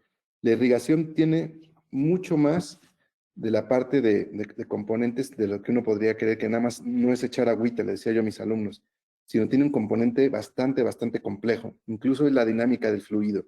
Necesitamos ver cómo se comporta el fluido en movimiento. Es muy importante. Ahora necesitamos ver el tipo de fluido que tenemos, no se comporta igual el EDTA que el hipoclorito, que el agua destilada, o hay gente que irriga con alcohol, o sea, son cosas, la tensión superficial es muy diferente en cada una de ellas. Necesitamos hacer que los irrigantes tengan más, ¿cómo se llama? Sean humectantes, que tengan más contacto con la superficie. El efecto químico es muy importante y se ha buscado mil y un irrigantes y hasta el día de hoy pues, seguimos con SAN hipoclorito de sodio. Sí, tiene sus desventajas, pero hasta el día de hoy pues es el mejor irrigante que podemos llegar a tener. Y también la parte mecánica es muy importante, ¿no? La parte del barrido, de todo ese lodo dentinario, esas partículas que están ahí adentro, necesitamos quitarlas, ¿no? Ahora, mucho de lo que se habla acerca de la irrigación, si quieren ustedes saber un poquito más de la parte de irrigantes, el artículo de Matías Sender, del 2006, ya es un poquito más viejito, pero tiene un compendio muy, muy padre de la parte de los irrigantes, ¿no? Este artículo es bastante bueno. Gula Vivala habla acerca mucho de las agujas, de la parte mecánica, también es muy buen artículo, ¿ok? Y Matías Sender es de las pocas personas que ha dicho, hay que irrigar tanto tiempo, porque mucha gente dice, ¿cuánto me voy a irrigar? ¿No? O qué cantidad, a qué concentración, tiene mucho que ver todo eso, ¿no? Y podríamos hacer una plática de un día nada más hablando de puro irrigante, ¿no? Pero bueno, sí es obvio y ya está muy comprobado que el irrigante lo tenemos que mover, lo tenemos que activar de cierta forma para que sea más efectivo, ¿no? Eh, en muchos lugares en donde, como le dicen, time is money, quieren hacer entonces en una sola cita en media hora y se ponen a utilizar todo lo que esté a su alcance para hacerlo lo más rápido y más efectivo posible. Yo todavía tengo mis dudas en algunos de esos aparatos, pero sí, sobre todo en la forma que se usan o la forma que se dice usar, ¿no? Yo creo que, por ejemplo, el uso del láser es una maravilla, tiene muchas ventajas, pero hay veces que también se abuse, ¿no? Que se abusa un poquito, ¿no? Yo creo, ¿no? Yo creo que sí tiene muy buenos beneficios, pero también no es la panacea como luego se cree, ¿no? El tiempo óptimo que puede llegar a tener el hipoclorito pues, debe ser por lo menos 30 minutos, ¿no? Según Matías Sender, ¿no? Ahora, alguna vez que estuvimos hablando de irrigación, si ustedes han oído los artículos de irrigación del doctor Alejandro Pérez Ron, que él hace mucha investigación con toda la parte de Brasil, con los doctores Siqueira, y pues él decía que teníamos que irrigar, por ejemplo, con por lo menos de 30 a 40 mililitros de hipoclorito entre lima y lima, ¿no? Para poder hacer. Ahora, una parte es la parte de laboratorio y la otra parte es la parte clínica. Y en la parte de irrigación es muy complejo porque sí hay muchas simulaciones y todo está increíble, pero aplicarlo al conducto es muy diferente, ¿no? Entonces, yo creo que 30 mililitros entre lima y lima es prácticamente imposible hacerlo, ¿no? O sea, cuando ustedes lo ven, o sea, dejar 30 mililitros es muchísimo, ¿no? Y entre lima y lima es imposible, ¿no? Ahora, ¿cuánto debemos de meter? Por ejemplo, si yo tengo una aguja de 5 mililitros, que es lo ideal, sería, según los artículos, si yo aplico la fuerza, voy a elevar la presión y va a haber en la aguja hay una presión atmosférica y esto le vamos a llamar la técnica de la presión positiva, que eso es lo que normalmente usamos, ¿no? Pero para eso necesitamos varias cosas, ¿no? Necesitamos tener una aguja de cierto calibre y según, por ejemplo, Botsukis, si ustedes leen a Botsukis, que él tiene muchísimas simulaciones y muchísimos artículos de irrigación, vamos a ver que esto va a producir más o menos entre 0.20 y 0.25 mililitros sobre segundo. Él habla acerca de que si yo tengo este tipo de, de fuerza, puedo llegar a desprender la mayoría de los biofilms. Es un poquito subjetivo porque pues, la fuerza de cada persona es muy diferente, ¿no? Ahora, las agujas tienen mucho que ver. La mejor aguja que existe es la de la extrema derecha, la que tiene 12 salidas y es la del Endovac. Pero el Endovac es una aguja que se usa para aspirar, no para irrigar, ¿no? Pero bueno, en estos estudios salió que es la mejor. Las que pueden utilizar son las de doble salida lateral, que son bastante efectivas porque tienen el efecto cortante hacia los dos lados y no tienen salida hacia la punta. La tercera, que es la famosa Endoeasy, mucha gente piensa que la Endoeasy es una de salida lateral y no, es una salida recta. Y bueno, la Endoeasy nada más va a dar salida hacia un lado. Bueno, si ustedes quieren también ver la estandarización internacional, por ejemplo, Si seguimos usando la aguja Plastipac calibre número 21, tendría que instrumentar desde una lima 80 para que pueda llegar a bajar la Plastipac. Entonces, si yo uso una de calibre 30, podría instrumentar hasta una lima 30. Ahora, hay algunas, por ejemplo, agujas. Esta es una aguja de la casa SAR, que a mí en lo personal me gustan. Ya están, creo que las van a empezar a vender. Y tiene doble salida. No tiene salida en la punta. Esta es una calibre 27 y hay calibre 30. La verdad es que son unas muy buenas limas para irrigar. Hay limas que se da la Navitip, también es muy buena. Obviamente esa es la Gold Standard, la Navitip. Y la idea de la irrigación es, si yo tengo una irrigación laminar en donde está como un río tranquilo, en donde está calmado, la superficie se mueve diferente a la parte de la profundidad, yo lo que quiero es que se vuelva turbulento para que me ayude a desprender todas esas, toda esa limalla, todas esas bacterias, todo lo que está ahí pegado, para que yo pueda llegar a tener una mejor eliminación de todos esos componentes que están ahí adentro, ¿no? Ahora, vean, lo que yo les comentaba acerca de, pues sí están muy padres los artículos, muy padre toda la simulación, pero vean, por ejemplo, una simulación de una Lima 45 con ICEA 06. Yo sé que en la gran mayoría de los casos no vamos a poder llegar, y menos ahora que estamos teniendo otro tipo pues, de secuencia, yéndonos un poquito más a ser más conservadores. Incluso los instrumentos ahora son mucho más conservadores, ¿no? Pero vean cómo la parte del ápice es la parte que se mantiene estancada, y la parte de la entrada del conducto es donde ahí se produce la mayoría del recambio del flujo, ¿no? Cuando realmente lo que más nos importa es la parte apical.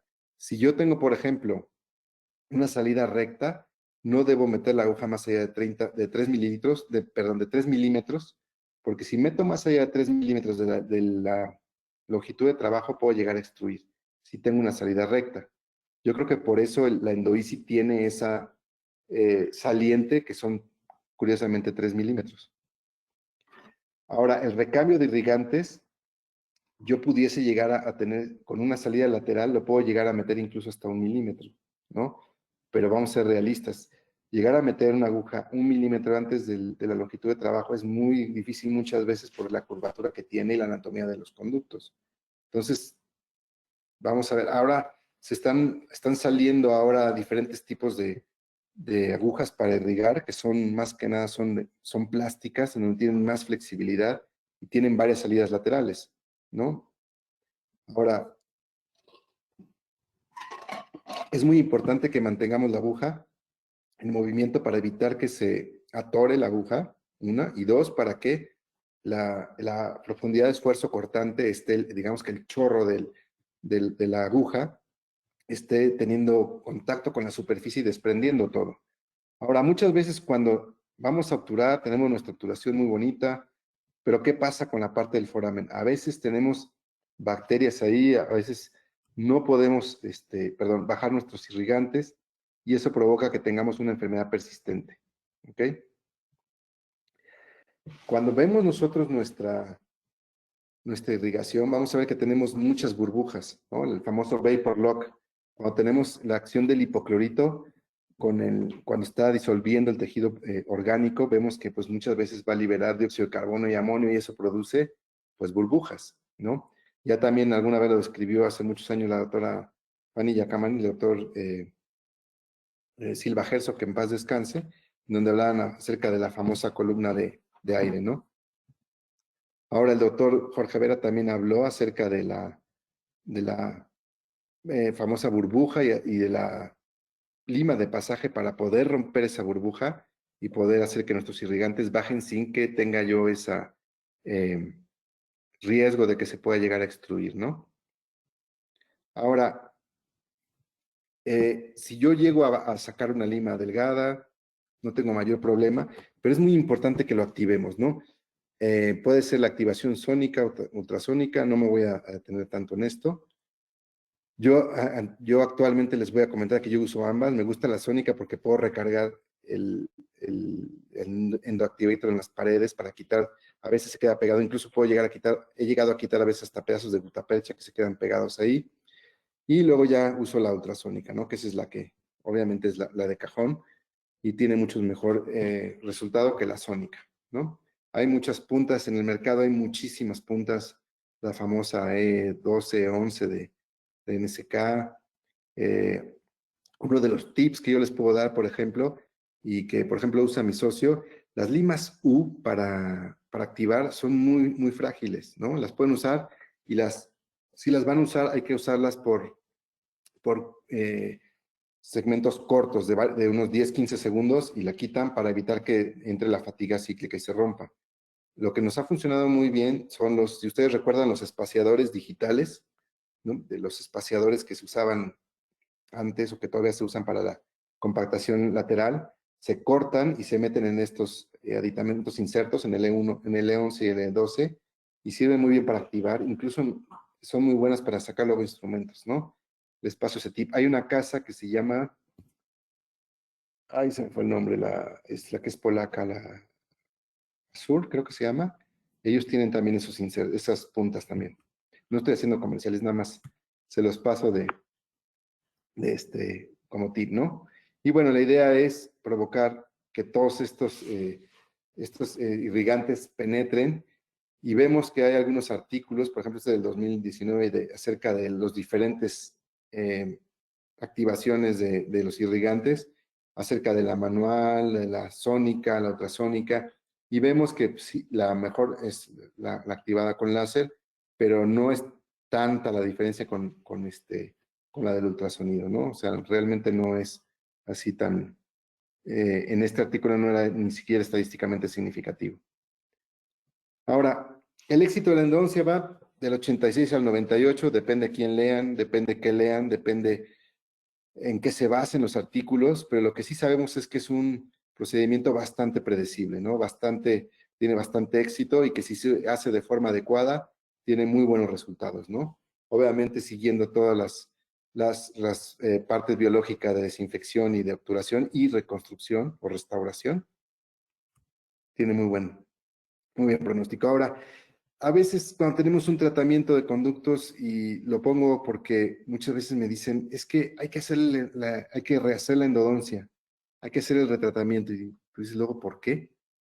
Por ejemplo, este caso yo lo hice, venía con un provisional, termino el tratamiento, le pongo un tipo de resina, aquí no me faltó bajar un poquito en alguno de para que quede bien pegada, pero me gusta mucho y eso sí, ya me acostumbré a que termino una endodoncia y procuro cuando pueda sellarla con resina, cuando el referidor me lo permite, porque luego no todos los referidores les gusta que les selle sus accesos, y el paciente se fue un año con el provisional y me lo mandan a que le haga el retratamiento porque estuvo un año sin la corona, ¿no?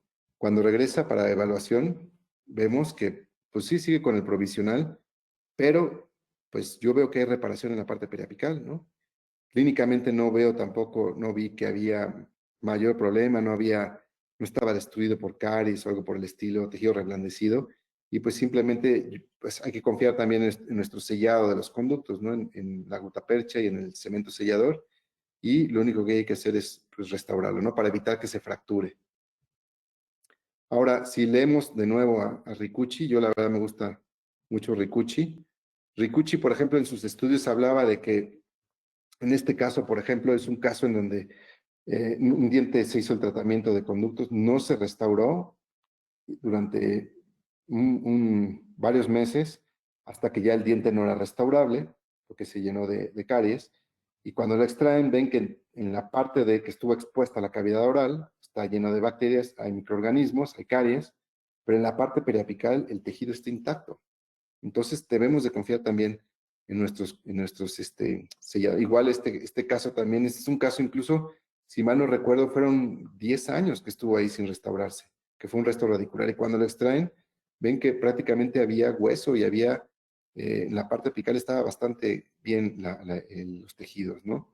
Ahora, si desde el principio no podemos nosotros limpiar, pues está destinado al fracaso. Este es un caso también de Ricucci en este artículo, y vean, se hace el tratamiento de conductos y no se alcanzó a tomar esa pequeña curvatura. El paciente no quiso retratamiento ni cirugía apical, se extrae el diente y Rikuchi ve que en la parte del ápice nunca se limpió desde el principio y pues obviamente eso dio una enfermedad persistente, ¿no? O enfermedad post-tratamiento, que es lo que quisiera, es lo que se quiere cambiar el término, ¿no? No tanto decirle un fracaso, porque si no va a decir entonces la endodoncia no funciona, sino que es una enfermedad que persiste o que no se elimina, ¿no? A veces nuestro tratamiento de conductos está bien sellado, pero factores externos hacen que tengamos algún tipo de enfermedad persistente, ¿no? La anatomía sabemos que pues es muy difícil de limpiar al 100%, de hecho es imposible, es un sistema muy complejo los conductos como para limpiarlos al 100%, y en esta práctica que hicieron mis alumnos de licenciatura, pues sí nos damos cuenta de la complejidad y cómo hay partes de, los, de la anatomía que nunca la tocamos, que nunca la pudimos limpiar, ¿no? Si ustedes nunca han hecho esta práctica, se los recomiendo. La defanización es de forma, para poder aprender, es muy, muy, muy buena, ¿no? Ahora, volvemos a lo mismo. Si no limpiamos el conducto, pues fracasa, ¿no? A veces lo más difícil, aparte del conducto, aparte del paciente, perdón, del caso, es el paciente. El manejo del paciente a veces es muy difícil, ¿no? Este paciente me llega con con una necrosis pulpar, lo trabajo, no miento, tenía no, todavía no tenía un problema pulpar, no, no tenía una necrosis pulpar, sino tenía una pulpitis.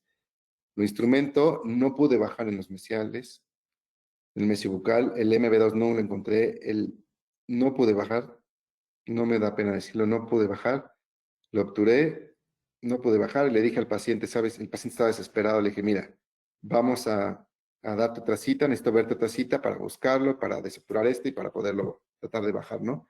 El paciente nunca regresó, mal paciente, hasta que ya vine con un problema periapical y a veces necesitamos un pequeño empujoncito para poder hacer mejor las cosas, ¿no? Entonces, los pacientes, y esto yo lo aprendí, esto fue hace ya algunos años, y aprendí que finalmente el que tiene que decidir somos nosotros, ¿no? Nosotros necesitamos decidir el tratamiento. Es que me lo tiene que hacer en una cita, no, no, van a ser las citas que sean necesarias. ¿O quieres que te haga una cochinada? No, ¿verdad? Entonces tienen que ser las citas que el tratamiento requiera, ¿no? Hay veces que son casos muy complejos, como este es un tercer molar, y es el pilar de prácticamente toda la arcada, y era la diferencia entre la paciente que tenga una prótesis fija o ya una prótesis removible. Es un tratamiento que hicieron bastante defectuoso, asintomático, pero querían tener un mejor pronóstico. Me llega con esta tomografía, la verdad a mí no me gustó nada esta tomografía. Además, una tomografía casi le sale hasta el ¿cómo se llama? Hasta las costillas, porque es enorme el campo visual.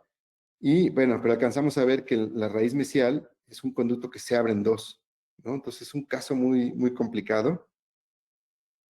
Y a mí me gusta mucho utilizar este tipo de puntas, que son las de Hels, las de ultrasonido. Esta punta en especial se las recomiendo. No tengo ningún nexo comercial con ellos, pero me ha funcionado muchísimo. Y tiene una punta que se atora a la gutapercha y te traes toda la gutapercha, ¿no? Es una verdadera maravilla. Y para romperse, ya se me rompió una y esa la sigo usando para abrir y para buscar conductos. Es una maravilla, ¿no? Se las recomiendo mucho.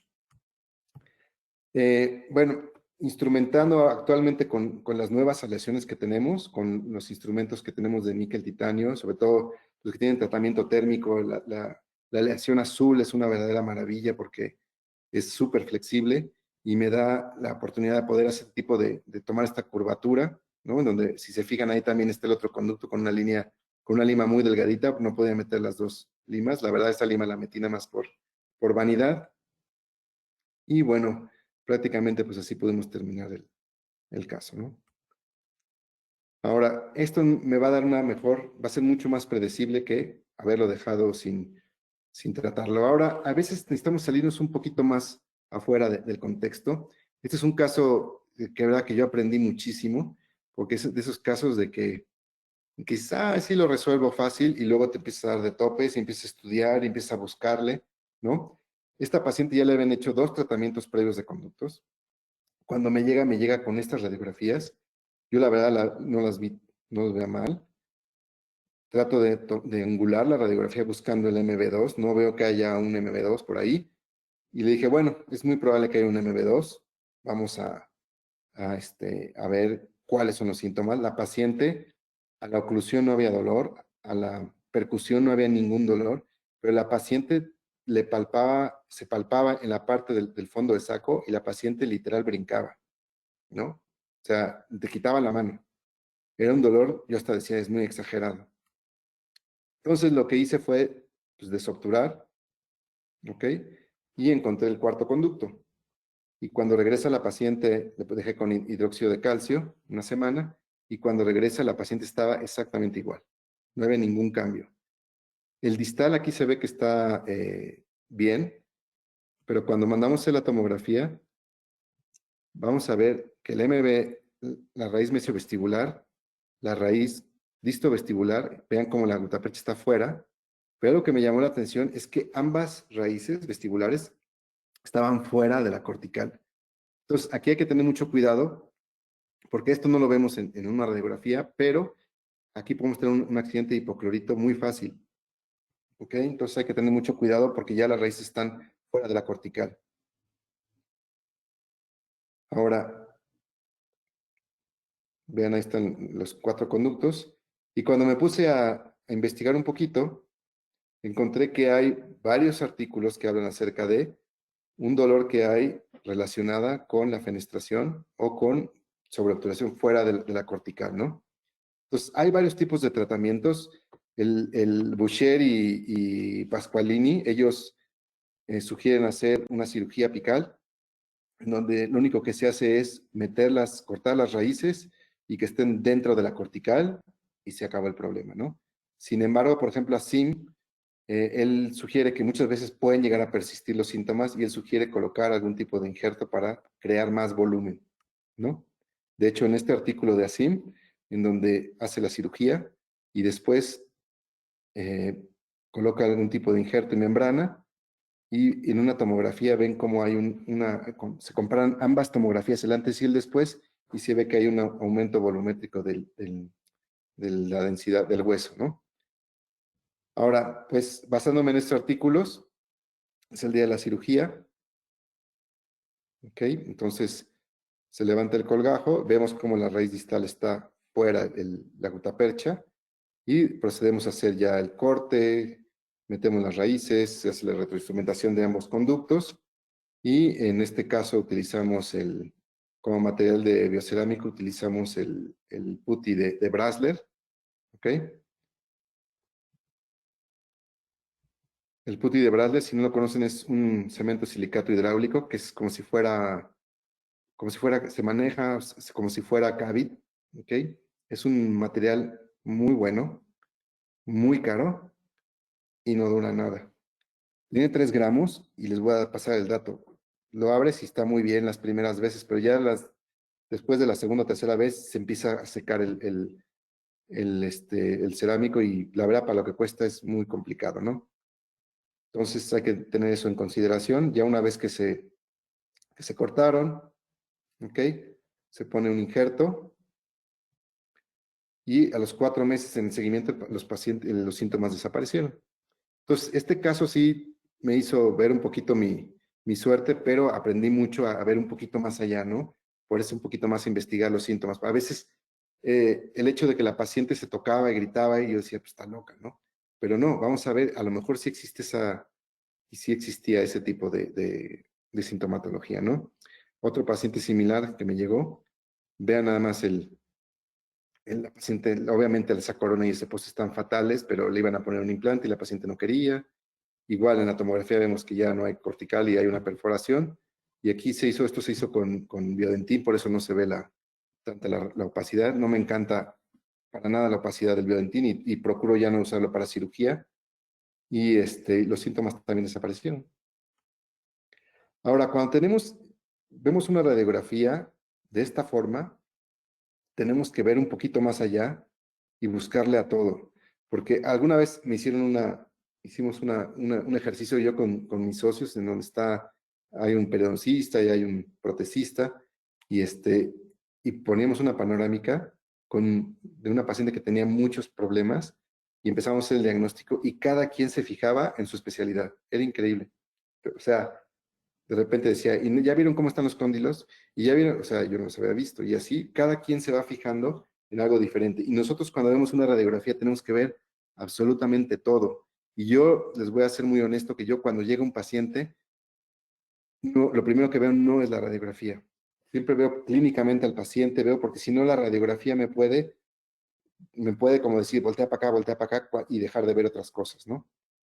Me lo mandan por un conducto omitido y que le agarre tratamiento, pero vean nada más la pérdida de hueso. Si el conducto no está, el mesial no está centrado, pero sí vemos que hay una pérdida importante y vemos que lo que el paciente tenía era una fractura vertical, ¿no? No tanto un conducto omitido. Otro artículo de Ricucci, y este es un artículo en donde el problema del paciente no fue un tratamiento mal hecho, sino es un caso en donde tuvo un trauma, el paciente estaba el conducto muy amplio, el diente se debilitó mucho con el tratamiento y el retratamiento, y cuando extraen el diente ven que el problema que había, la enfermedad periapical era provocada por la fisura, ¿no? No venía de la parte del conducto. Ahora, si vemos esto, pues todo el mundo nos da miedo, ¿se acuerdan del 2020? Y yo creo que a todos les pasó que durante el 2020 había muchísimos pacientes con dientes fracturados o fisurados. En mi récord fue 5 pacientes en un día. Yo hasta dije, no, pues ya me voy a dedicar a poner implantes, yo creo, o hacer, porque pues no, era increíble la cantidad o es increíble hasta el día de hoy la cantidad de pacientes con fisuras que hay, ¿no? Incluso fue tan notorio que lo empezaron a ver en New York Times, en CNN, en otros lugares que no son dentales.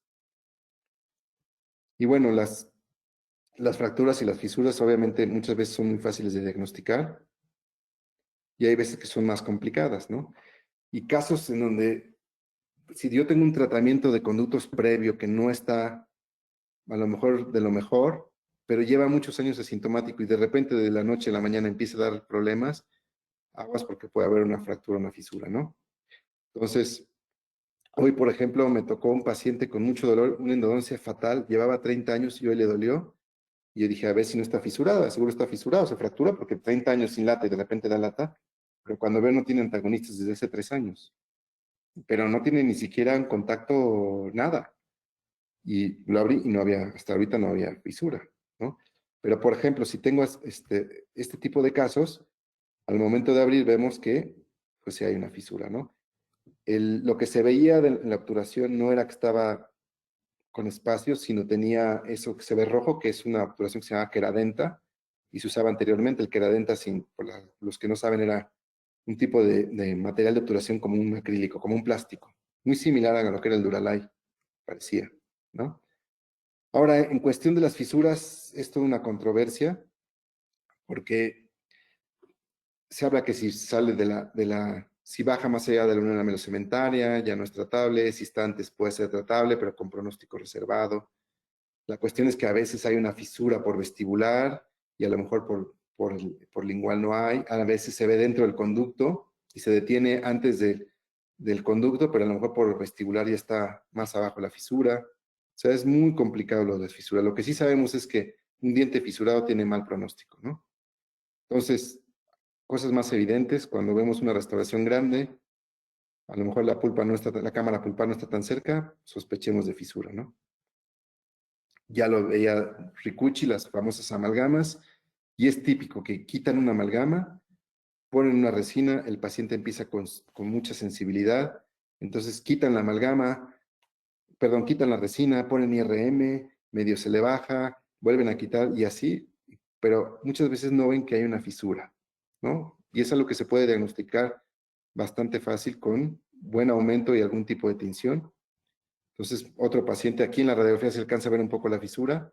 Cuando vemos una amalgama vieja, lejos de la cámara pulpar radiográfica, y hay un problema periapical, es muy probable que esté fisurado, que haya una fisura, ¿no? dolor a la percusión en este paciente. Yo hice esa endodoncia del primer molar hace 20 años, ¿no? Cuando estábamos el famoso ProTaper universal, para que vean la diferencia de cómo ha cambiado la instrumentación. Y cuando mi paciente me habla de que le dolía ese diente, dije, es muy probable que sea fractura por el tamaño de instrumentación.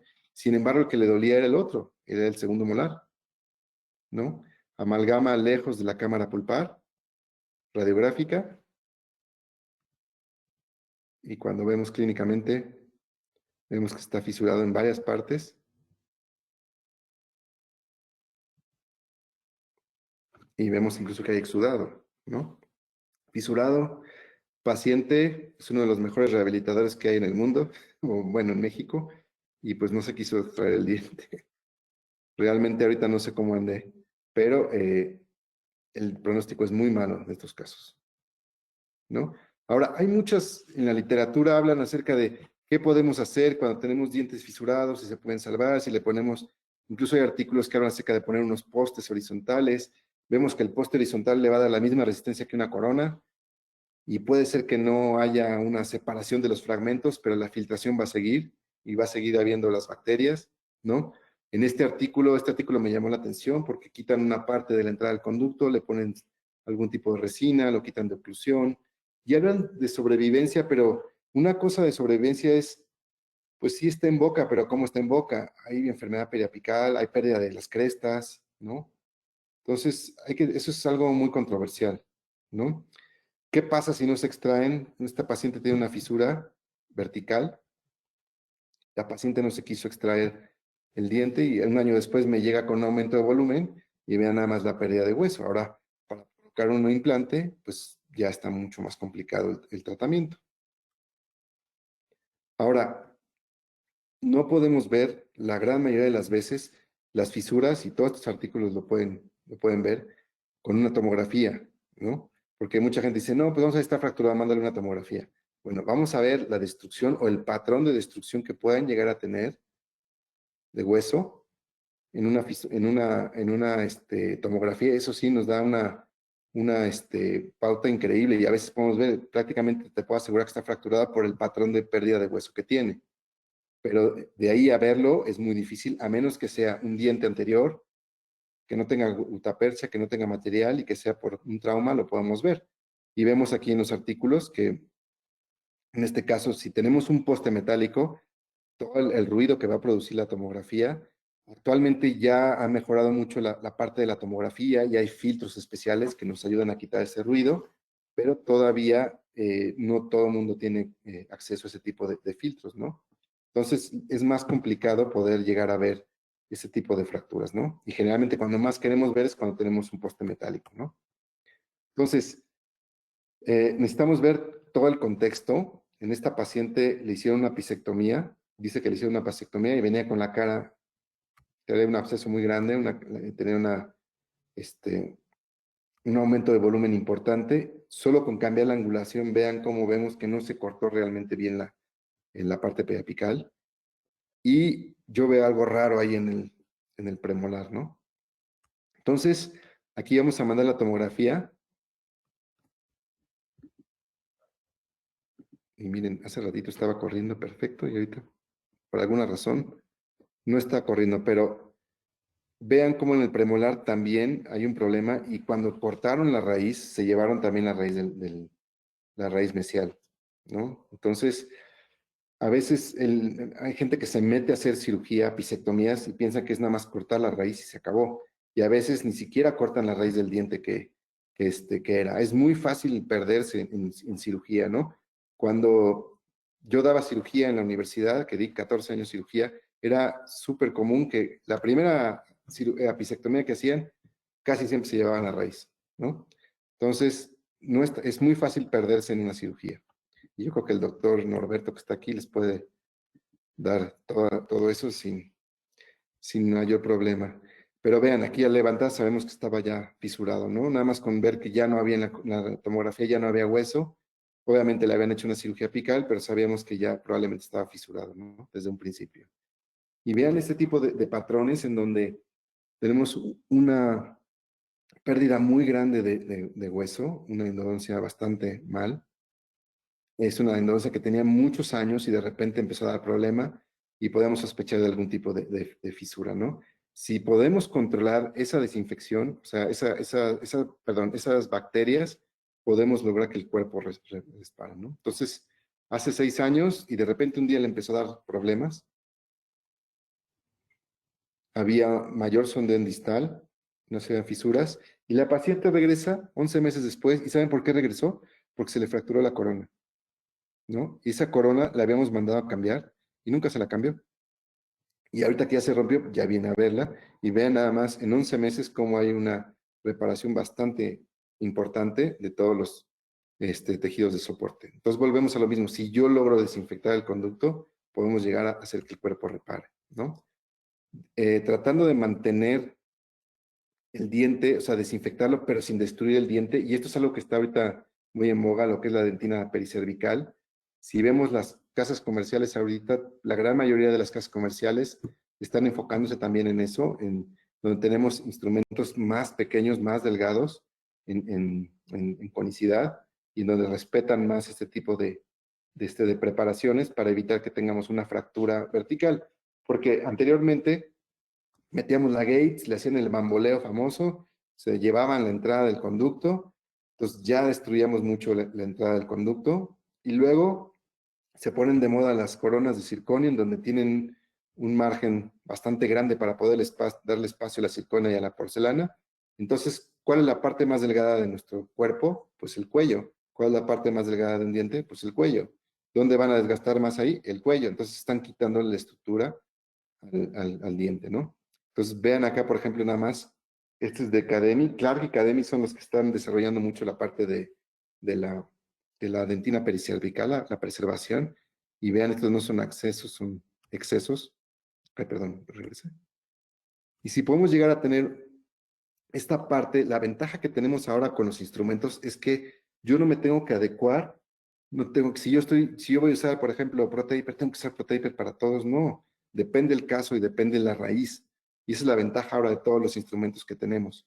Si yo tengo un diente que está muy delgada la zona de peligro, la zona de furca, puedo usar un instrumento que sea más delgado, que tenga menos conicidad para poder preservar esa dentina y que no se me pueda llegar a fracturar. Incluso puedo llegar a instrumentar también que pueda llegar a obturar y ven como hay un delta en la parte apical, ¿no? Dientes que son muy delgaditos, no necesito sobreinstrumentarlos para poderlos desinfectar. Si yo creo espacio y activo mis irrigantes un buen rato y le dedico tiempo en desinfectar, puedo llegar a limpiar. Y este es un caso que me mandan que ya había, pues es un tratamiento previamente iniciado. La paciente hacía casi 3 horas en mi consultorio porque venía del otro lado de la ciudad. Me lo manda un colega que no conozco, alguien, un dentista, y pues tratando de instrumentar lo mejor posible, de obturarlo. Es un caso muy complejo.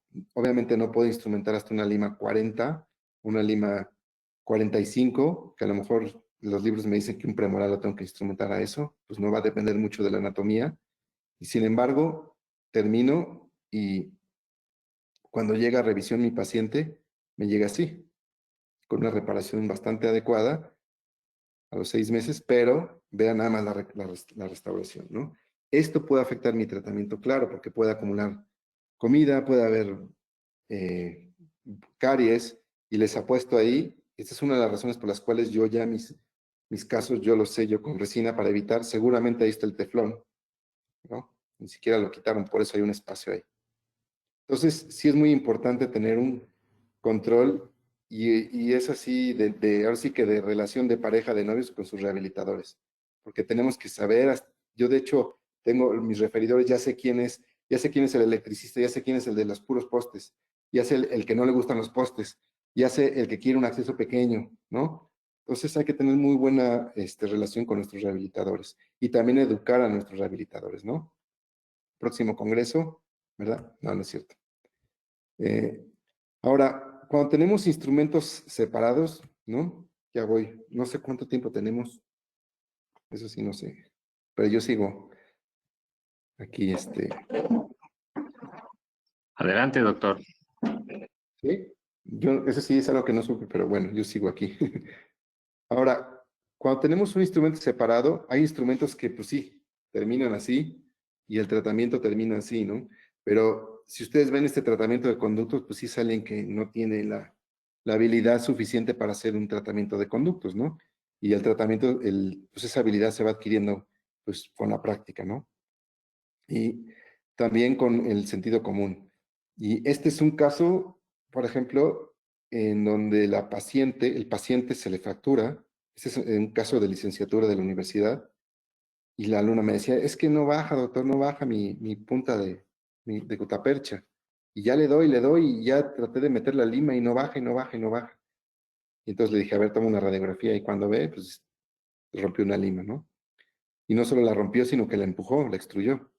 Entonces le digo, vamos a obturarlo, vamos a mantener observación, vamos a ver si le hacemos la cirugía o no, porque también es cierto que no todos los instrumentos que se llegan a separar necesitan de cirugía, o se necesitan sacar. El doctor Terabucci te dice, bueno, un instrumento grande, un instrumento 40 con un diente vital que llegó en el ápice, probablemente no tengas que sacar. Si llegaste a desinfectar y aislaste y todo, a lo mejor se queda ahí sellando. Entonces, perdón, este paciente, cuando se le informa, llega el paciente y dice, es que me rasuro y sonrío y siento calambres y me duele y no puedo.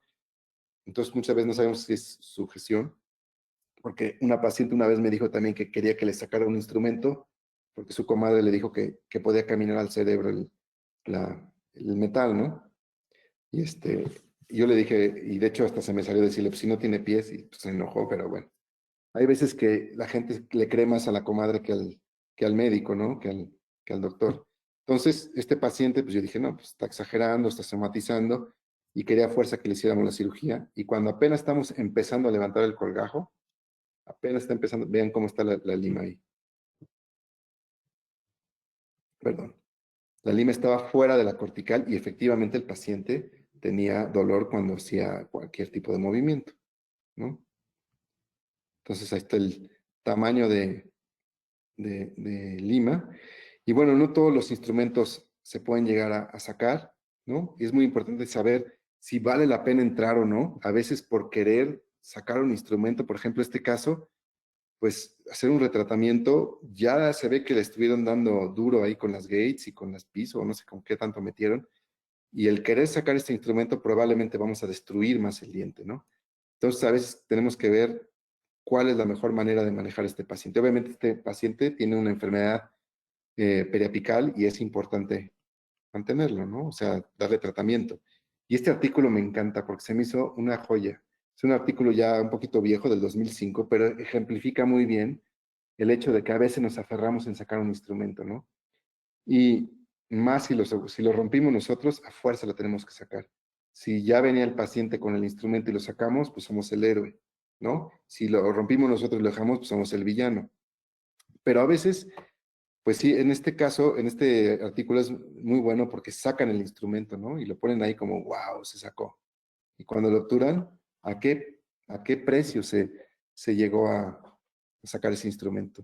Yo creo que era mejor dejar el instrumento y obturarlo que el resultado que obtuvieron, ¿no? El peor escenario, pues, se levanta un colgajo y se hace una cirugía y tan. Pero vean nada más aquí cómo dejaron destruido todo la parte periapical. Y casos así en donde este paciente me llega con dos limas separadas.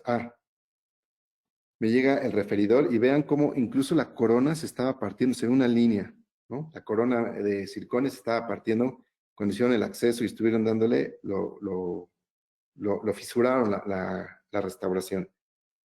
Y me dice el referidor, me manda la radiografía inicial y me dice es que no encuentro el conducto. Ya cuando te mandan la radiografía inicial, yo siempre sospecho, dije, ya hicieron algo adentro. Y al tomar la radiografía vemos que hay dos limas, ¿no? Y esto no es un acceso, esto es un exceso. Entonces ya el pronóstico ya no es de lo mejor. Y mi obligación como especialista, aunque se enoje mi referidor, pues es decirle, porque si no, si yo trato de cubrir al dentista, al referidor, pues yo hice este acceso y yo rompí las limas. Entonces, lo más complicado, bueno, sacarlas y tratar de retomar el conducto, ¿no? Ahora, Aquí sí, obviamente aislé, pero como se estaba fisurando la corona, aisló a distancia. No, no crean que nunca pongo el dique doble. No puedo trabajar sin dique, obviamente. Ahora, si no se puede pasar el instrumento, pues entonces ya es cirugía o de plano a veces extracción, porque a veces la cirugía, no en todos los casos podemos hacer algún tipo de cirugía. Hay casos en donde por la posición del diente o por la anatomía va a ser muy complicado hacer algún tipo de cirugía, ¿no? Cuando se rompen y están en la rama, pues ya es muy difícil y no se puede hacer un autotransplante, entonces es más complicado. Perdón, un reimplante intencional. Ahora, la mayoría de las técnicas, y esto lo describen ya en la literatura, para poder sacar un instrumento se deberían hacer con un microscopio, porque si vamos a utilizar algún tipo de ultrasonido, podemos llegar a dañar la pared o podemos llegar a romper el instrumento mismo. O sea, a veces que por querer sacar un instrumento se llegan a romper las limas, ¿no? Ahora, hay algunos casos, por ejemplo, como el del que se pueden utilizar como el asado. Si ustedes conocen, por ejemplo, el kit del doctor Yoshi Terauchi, van a ver que el loop que tiene el famoso Yoshi Loop es nada más para como tomar muy suave y sacar el instrumento que ya está flojo o que ya está bailando, pero no es para hacer un movimiento de tracción. Para eso yo les sugiero, por ejemplo, la técnica del asado, una aguja calibre 25 y una ligadura de ortodoncia, incluso para sacar las puntas de plata, esto es de lo mejor que hay, ¿no? Entonces, porque a veces el vibrar las puntas de plata con el ultrasonido, como son tan suaves, muchas veces se rompen. Entonces, con esto metemos el alambre por la parte de atrás de la aguja, la sacamos por la punta, le damos la vuelta y la volvemos a introducir. Y al momento de cerrar los cabos, se cierra la luz, ¿no?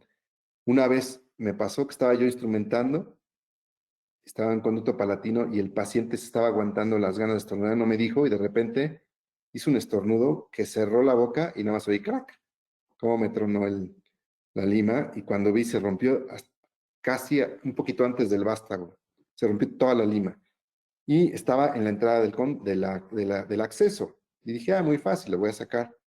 Lo tuve que sacar nada más, lo pude sacar en 2 citas y solo con esto.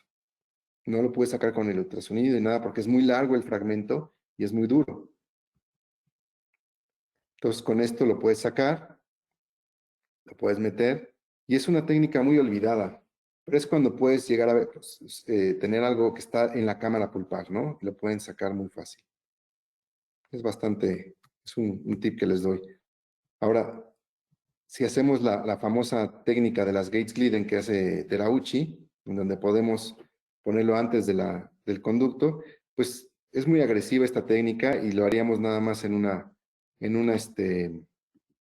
un diente que tiene un conducto recto, ¿no? Ahí sí está corriendo el video, ¿verdad? Porque hace rato como que no quiso. Entonces, hacemos la plataforma y este es un video del doctor Terauchi, de Yoshi Terauchi. Eh, y si ustedes ven a Yoshi Terauchi, tiene muy buenos tips para poder sacar instrumentos. Sí, su kit es un poquito costoso, pero tiene muy buenos fundamentos para sacarlo, ¿no? A mí me gusta más usar algo más ancho, con más conicidad para poder llegar si tengo una curvatura, ¿ok? Y con eso, esto sí es una maravilla, la famosa trefina, ¿ok? Que lo tenía la técnica del IRS, si lo tiene el IRS también lo puedo hacer, pero el IRS no es tan flexible y eso es para poder descubrir el instrumento.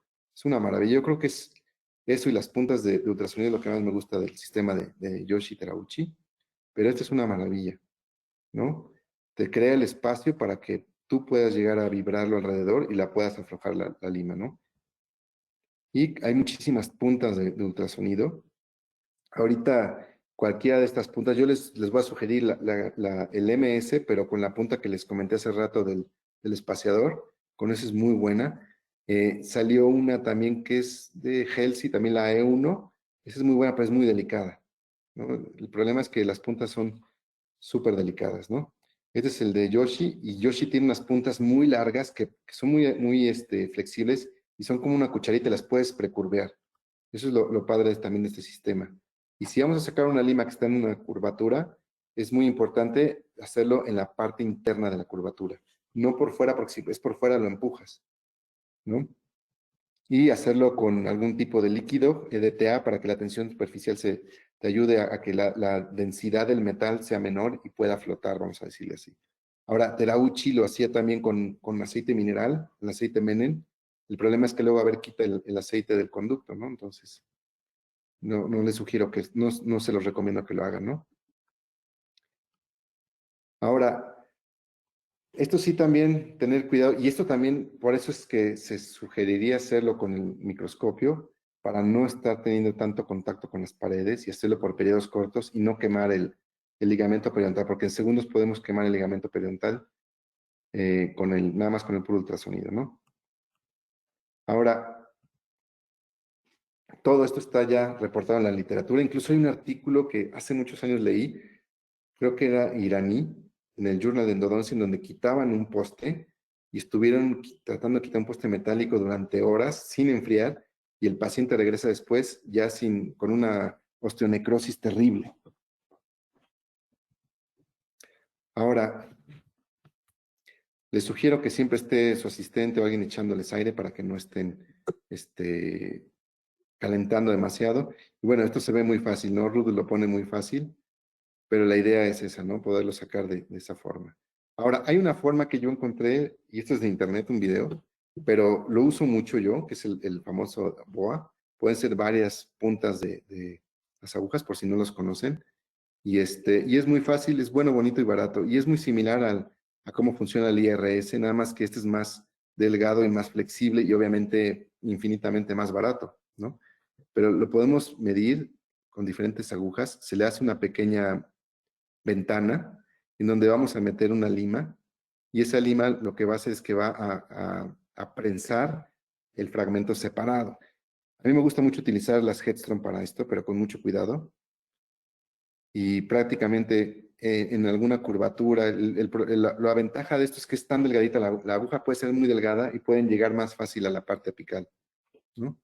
Con esto, la verdad, a mí me ha funcionado muy bien este tipo de técnicas, ¿no?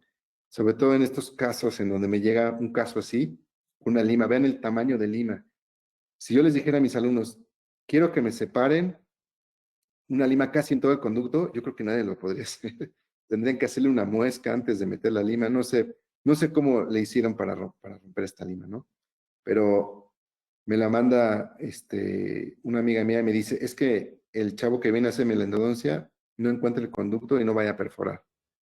Y cuando me mandan el paciente, no solo no encontraba, ya había encontrado el conducto, nada más que dejó una lima ahí y sí perforó también. Entonces, el pronóstico ya de plano ya es malo, además es un pilar.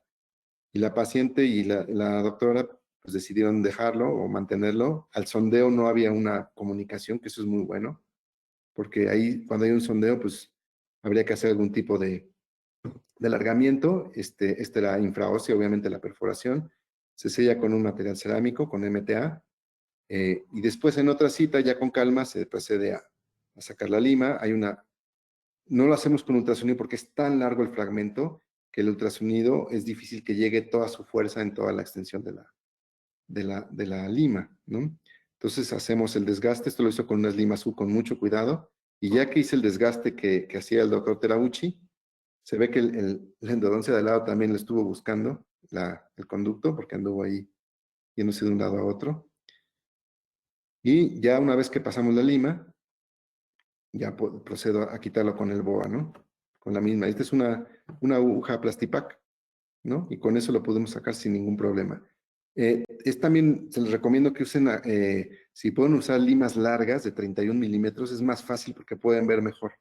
¿Sí? No les estorba luego tanto el mango, ¿no? Aquí ya se retrae, se toma la longitud de trabajo que estaba más arriba de la terminación radiográfica y pues ya tiene mejor pronóstico. Y vamos a ver nada más ya para la parte final, unos casos en donde vuelva a lo mismo, necesitamos nosotros desinfectar el conducto. Un paciente que me llega así, con este tipo de caso, es un premolar que tiene una anatomía muy rara, muy poco usual, con una destrucción ósea bastante grande, considerable, paciente complicado.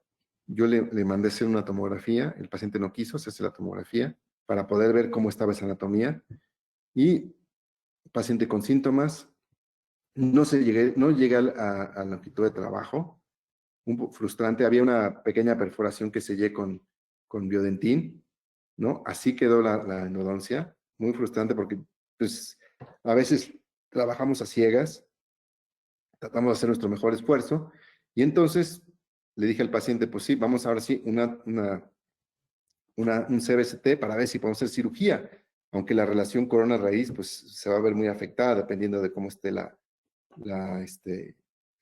cirugía, ¿no? Perdón, el CBCT. Y el paciente cuando regresa al año, porque ahora traía síntomas de un molar superior, le dije, déjeme tomarle una radiografía abajo a ver qué onda. Y un año después regresa así, ¿no? Entonces a veces decimos, ¿qué onda? Pues no digo, no es estetodoncia, no es la endodoncia más bonita, pero sin embargo, pues ha habido una reparación importante de todos los tejidos. Y vuelvo a lo mismo, si logramos bajar la cantidad de microorganismos que había, pues podemos llegar a lograr una buena reparación, ¿no? Y a veces podemos hacer la endodoncia más bonita. Esta endodoncia a mí me gustó mucho cómo me quedó. Un tercer molar, ¿no? El paciente tenía dolor, un acceso conservador, limas delgadas, lo sellé con resina para que no se me contaminara. Y pues el paciente fue con su dentista y no le restauró ya no le hizo mayor cosa. Y 6 meses después regresa con dolor, ya una pérdida distal, y el paciente pues no le dejó esa resina. Le dije que no se la, esa es la doble cara, ¿no? Y vean nada más la restauración que le hizo. Entonces, a veces uno le sella y el paciente dice, ya está, ¿no? Entonces, un arma de dos filos también el sellar o reconstruir el diente, ¿no? Y realmente a veces dependemos de otros factores, ¿no? Los pacientes o los referidores. Entonces, muy triste que un tratamiento que nos habíamos esforzado tanto, pues termina por tener que extraerse, ¿no?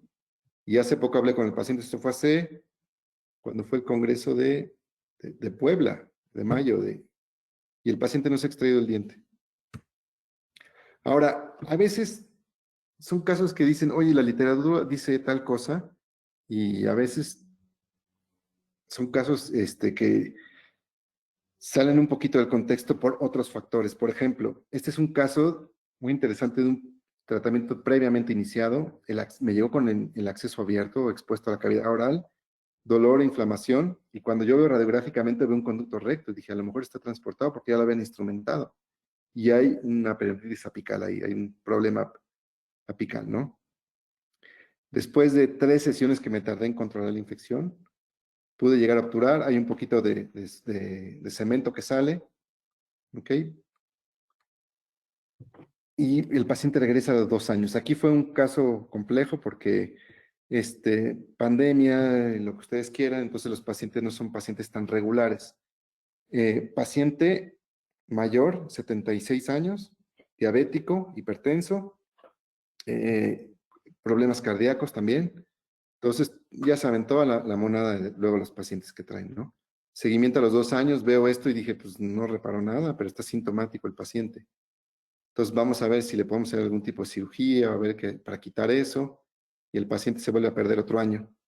Y regresa otro año después de que le terminé el tratamiento, y justo a los 3 años repara, ¿no? Entonces, a veces se tarda un poquito más la reparación por factores como problemas sistémicos de los pacientes, ¿no? Los pacientes jóvenes pueden reparar en 3 meses. Yo he visto reparaciones, a veces 3, 4 meses radiográficas, y pacientes que se tardan más en reparar. Casos complejos como estos, paciente con un sondeo distal mayor, aumento de volumen, le hago el tratamiento de conducto lo mejor que puedo, ya no hay un sondeo mayor de 2 milímetros, una anatomía muy irregular, y el paciente, después de un seguimiento, vemos que hay ligera reparación, ¿no? Si ven en Furca ya hay una ligera reparación, sin embargo en la parte apical todavía no repara al 100%, ¿no? Entonces, yo no estoy tan tranquilo hasta que no veo que repara completamente. Entonces, la vuelvo a citar 6 meses después, o sea, al año de que termino el tratamiento, y me llega así, ¿no? Entonces, ¿qué pasó aquí? ¿No? Entonces, aquí digo, a ver, ¿cómo es posible que iba reparando bien y de repente el aumento de volumen, o sea, la destrucción ósea se hizo mucho mayor? Incluso si ustedes ven, hay una desviación ya del espacio del conducto alveolar, ¿no? Entonces, ya es un paciente que requiere ya un tratamiento quirúrgico. Y miren ahora las tomografías. Y el tratamiento quirúrgico, y hay muchos artículos que hablan acerca de los quistes verdaderos, los quistes en Bahía, en Bolsa, en AIR. Ustedes, si han leído, hay muchos artículos que hablan acerca de los quistes verdaderos o apicales, quistes inflamatorios. Ricucci no le encanta toda esa idea, ¿no? Y está tratando de cambiar ese concepto. También, si ustedes leen el artículo del 2020. Lo que sí es que cuando mandamos hacer la cirugía y mandamos biopsiar, pues sí vimos que había un quiste periapical. Este es el reporte histopatológico, ¿no? Entonces, es muy importante el seguimiento. Acuérdense que el seguimiento es cuando el paciente veo que repara, entonces es cuando ya lo damos de alta, ¿no? Y a veces el seguimiento es lo más difícil, porque el paciente no quiere regresar, no tiene el tiempo, ¿no? Y es muy importante que se lo recalquemos. Ahora, ya por la parte final, hay casos en donde son más complejos todavía y en donde a veces tratamos de hacer las cosas por el libro, del libro, y a veces no las hacemos del libro y nos sorprendemos, ¿no? Por ejemplo, este es un artículo del Journal de Endodoncia del 2018, en donde habla acerca de un dense vaginatus. El dense vaginatus es una cúspide o es que está justo en medio del diente, o le llaman, le llaman una cúspide extra, ¿no?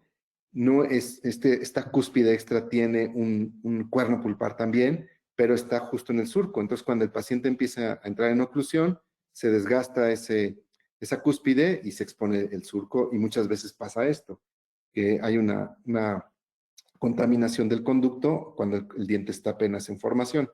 Y bueno, este es el artículo que reportan, en donde se hace una desinfección, colocan la pasta antibiótica, le hacen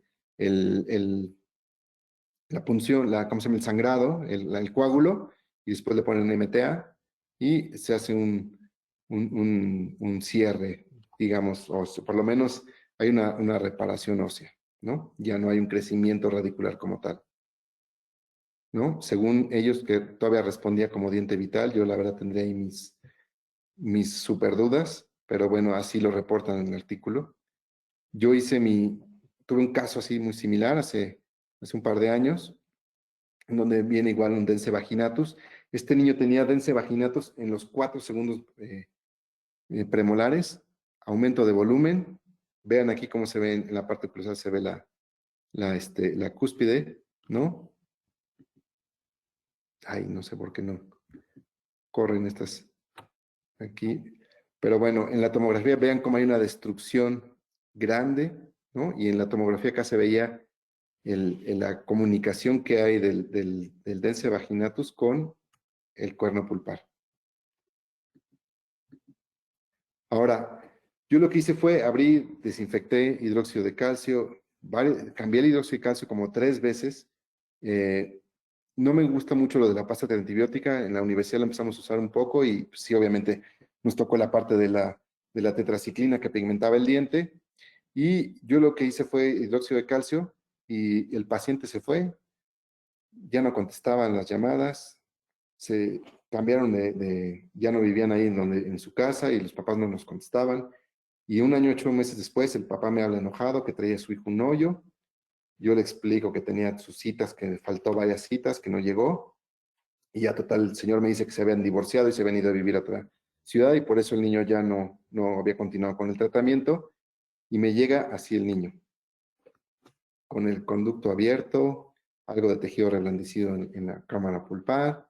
Y sin embargo vemos que hay un crecimiento radicular y hay un puente que se formó ahí, ¿no? Y entonces es cuando uno dice, ¿qué onda? ¿Qué pasó aquí? ¿No? A pesar de que el diente estaba abierto, ¿cómo es posible que hubo una formación? ¿No? Además de que el hidróxido de calcio estuvo 1 año y cacho ahí adentro, ¿no? Y el hidróxido de calcio después de cierto tiempo pierde su pH y ya no se vuelve, ya no pierde, y pierde su efectividad, ¿no? Entonces, cuando llega, vean ahí, ahí hasta había comida adentro. Ya después de que desinfectemos, vemos que hay ahí un puente bastante bien formadito, ¿no? Ese puente no se debe tocar, ¿no? Y si ustedes leen los artículos de Ricucci, ven que hay no hay una regeneración, hay una reparación, hay un tejido osteoide que se forma ahí, y en la parte que se ve como si fuera conducto, hay puras fibras de colágeno ahí, ¿no? Y no hay una unión histológica como tal, sino radiográficamente se ve como si fuera una sola unión, ¿no? Le pueden poner lo que quieran ahí prácticamente en el conducto, y después lo mandé a restaurar para que se protejan las cúspides. Y muy importante, educar al paciente, ¿no? No vamos a romper ese puente, porque si rompemos el puente podemos provocar que el diente se termine por destruir, ¿no? Porque no tenemos un conducto como tal ahí adentro, ¿no? Sin embargo, el cuerpo, como ya no tiene pulpa, pues tratar de reparar y busca los tejidos más similares a lo que había antes, ¿no? Entonces empiezan a formar un tejido osteoide. Educar al paciente y decirle, explicarle lo que pasó, porque si se vuelve a cambiar de ciudad y el niño crece y va con otro dentista y ve esto, le dice, no, te la dejaron corta, hay que rehacerte la endodoncia, ¿no? Yo estaba esperando que este niño tuviera tratamiento de ortodoncia para poder, si se extrae el diente y poderlo, ya se lo iba a mandar al doctor Ricucci, pero pues no, el niño no requiere ortodoncia. Y bueno, con esto, terminamos y nada más quisiera decirle que la ley del eco es, la vida es como una gran caverna. Si yo me meto en una caverna y me pongo a gritar estupidez y media, grosería, lo que ustedes quieran, eso es lo que voy a recibir de regreso, ¿no? Entonces, si hacemos cosas buenas, pues eso es lo que queremos que se nos regrese, ¿no? Ya que necesitamos mucho en este mundo. Aquí están mis redes sociales, por si alguien me quiere escribir. Y pues con esto, yo creo que pasamos para las preguntas.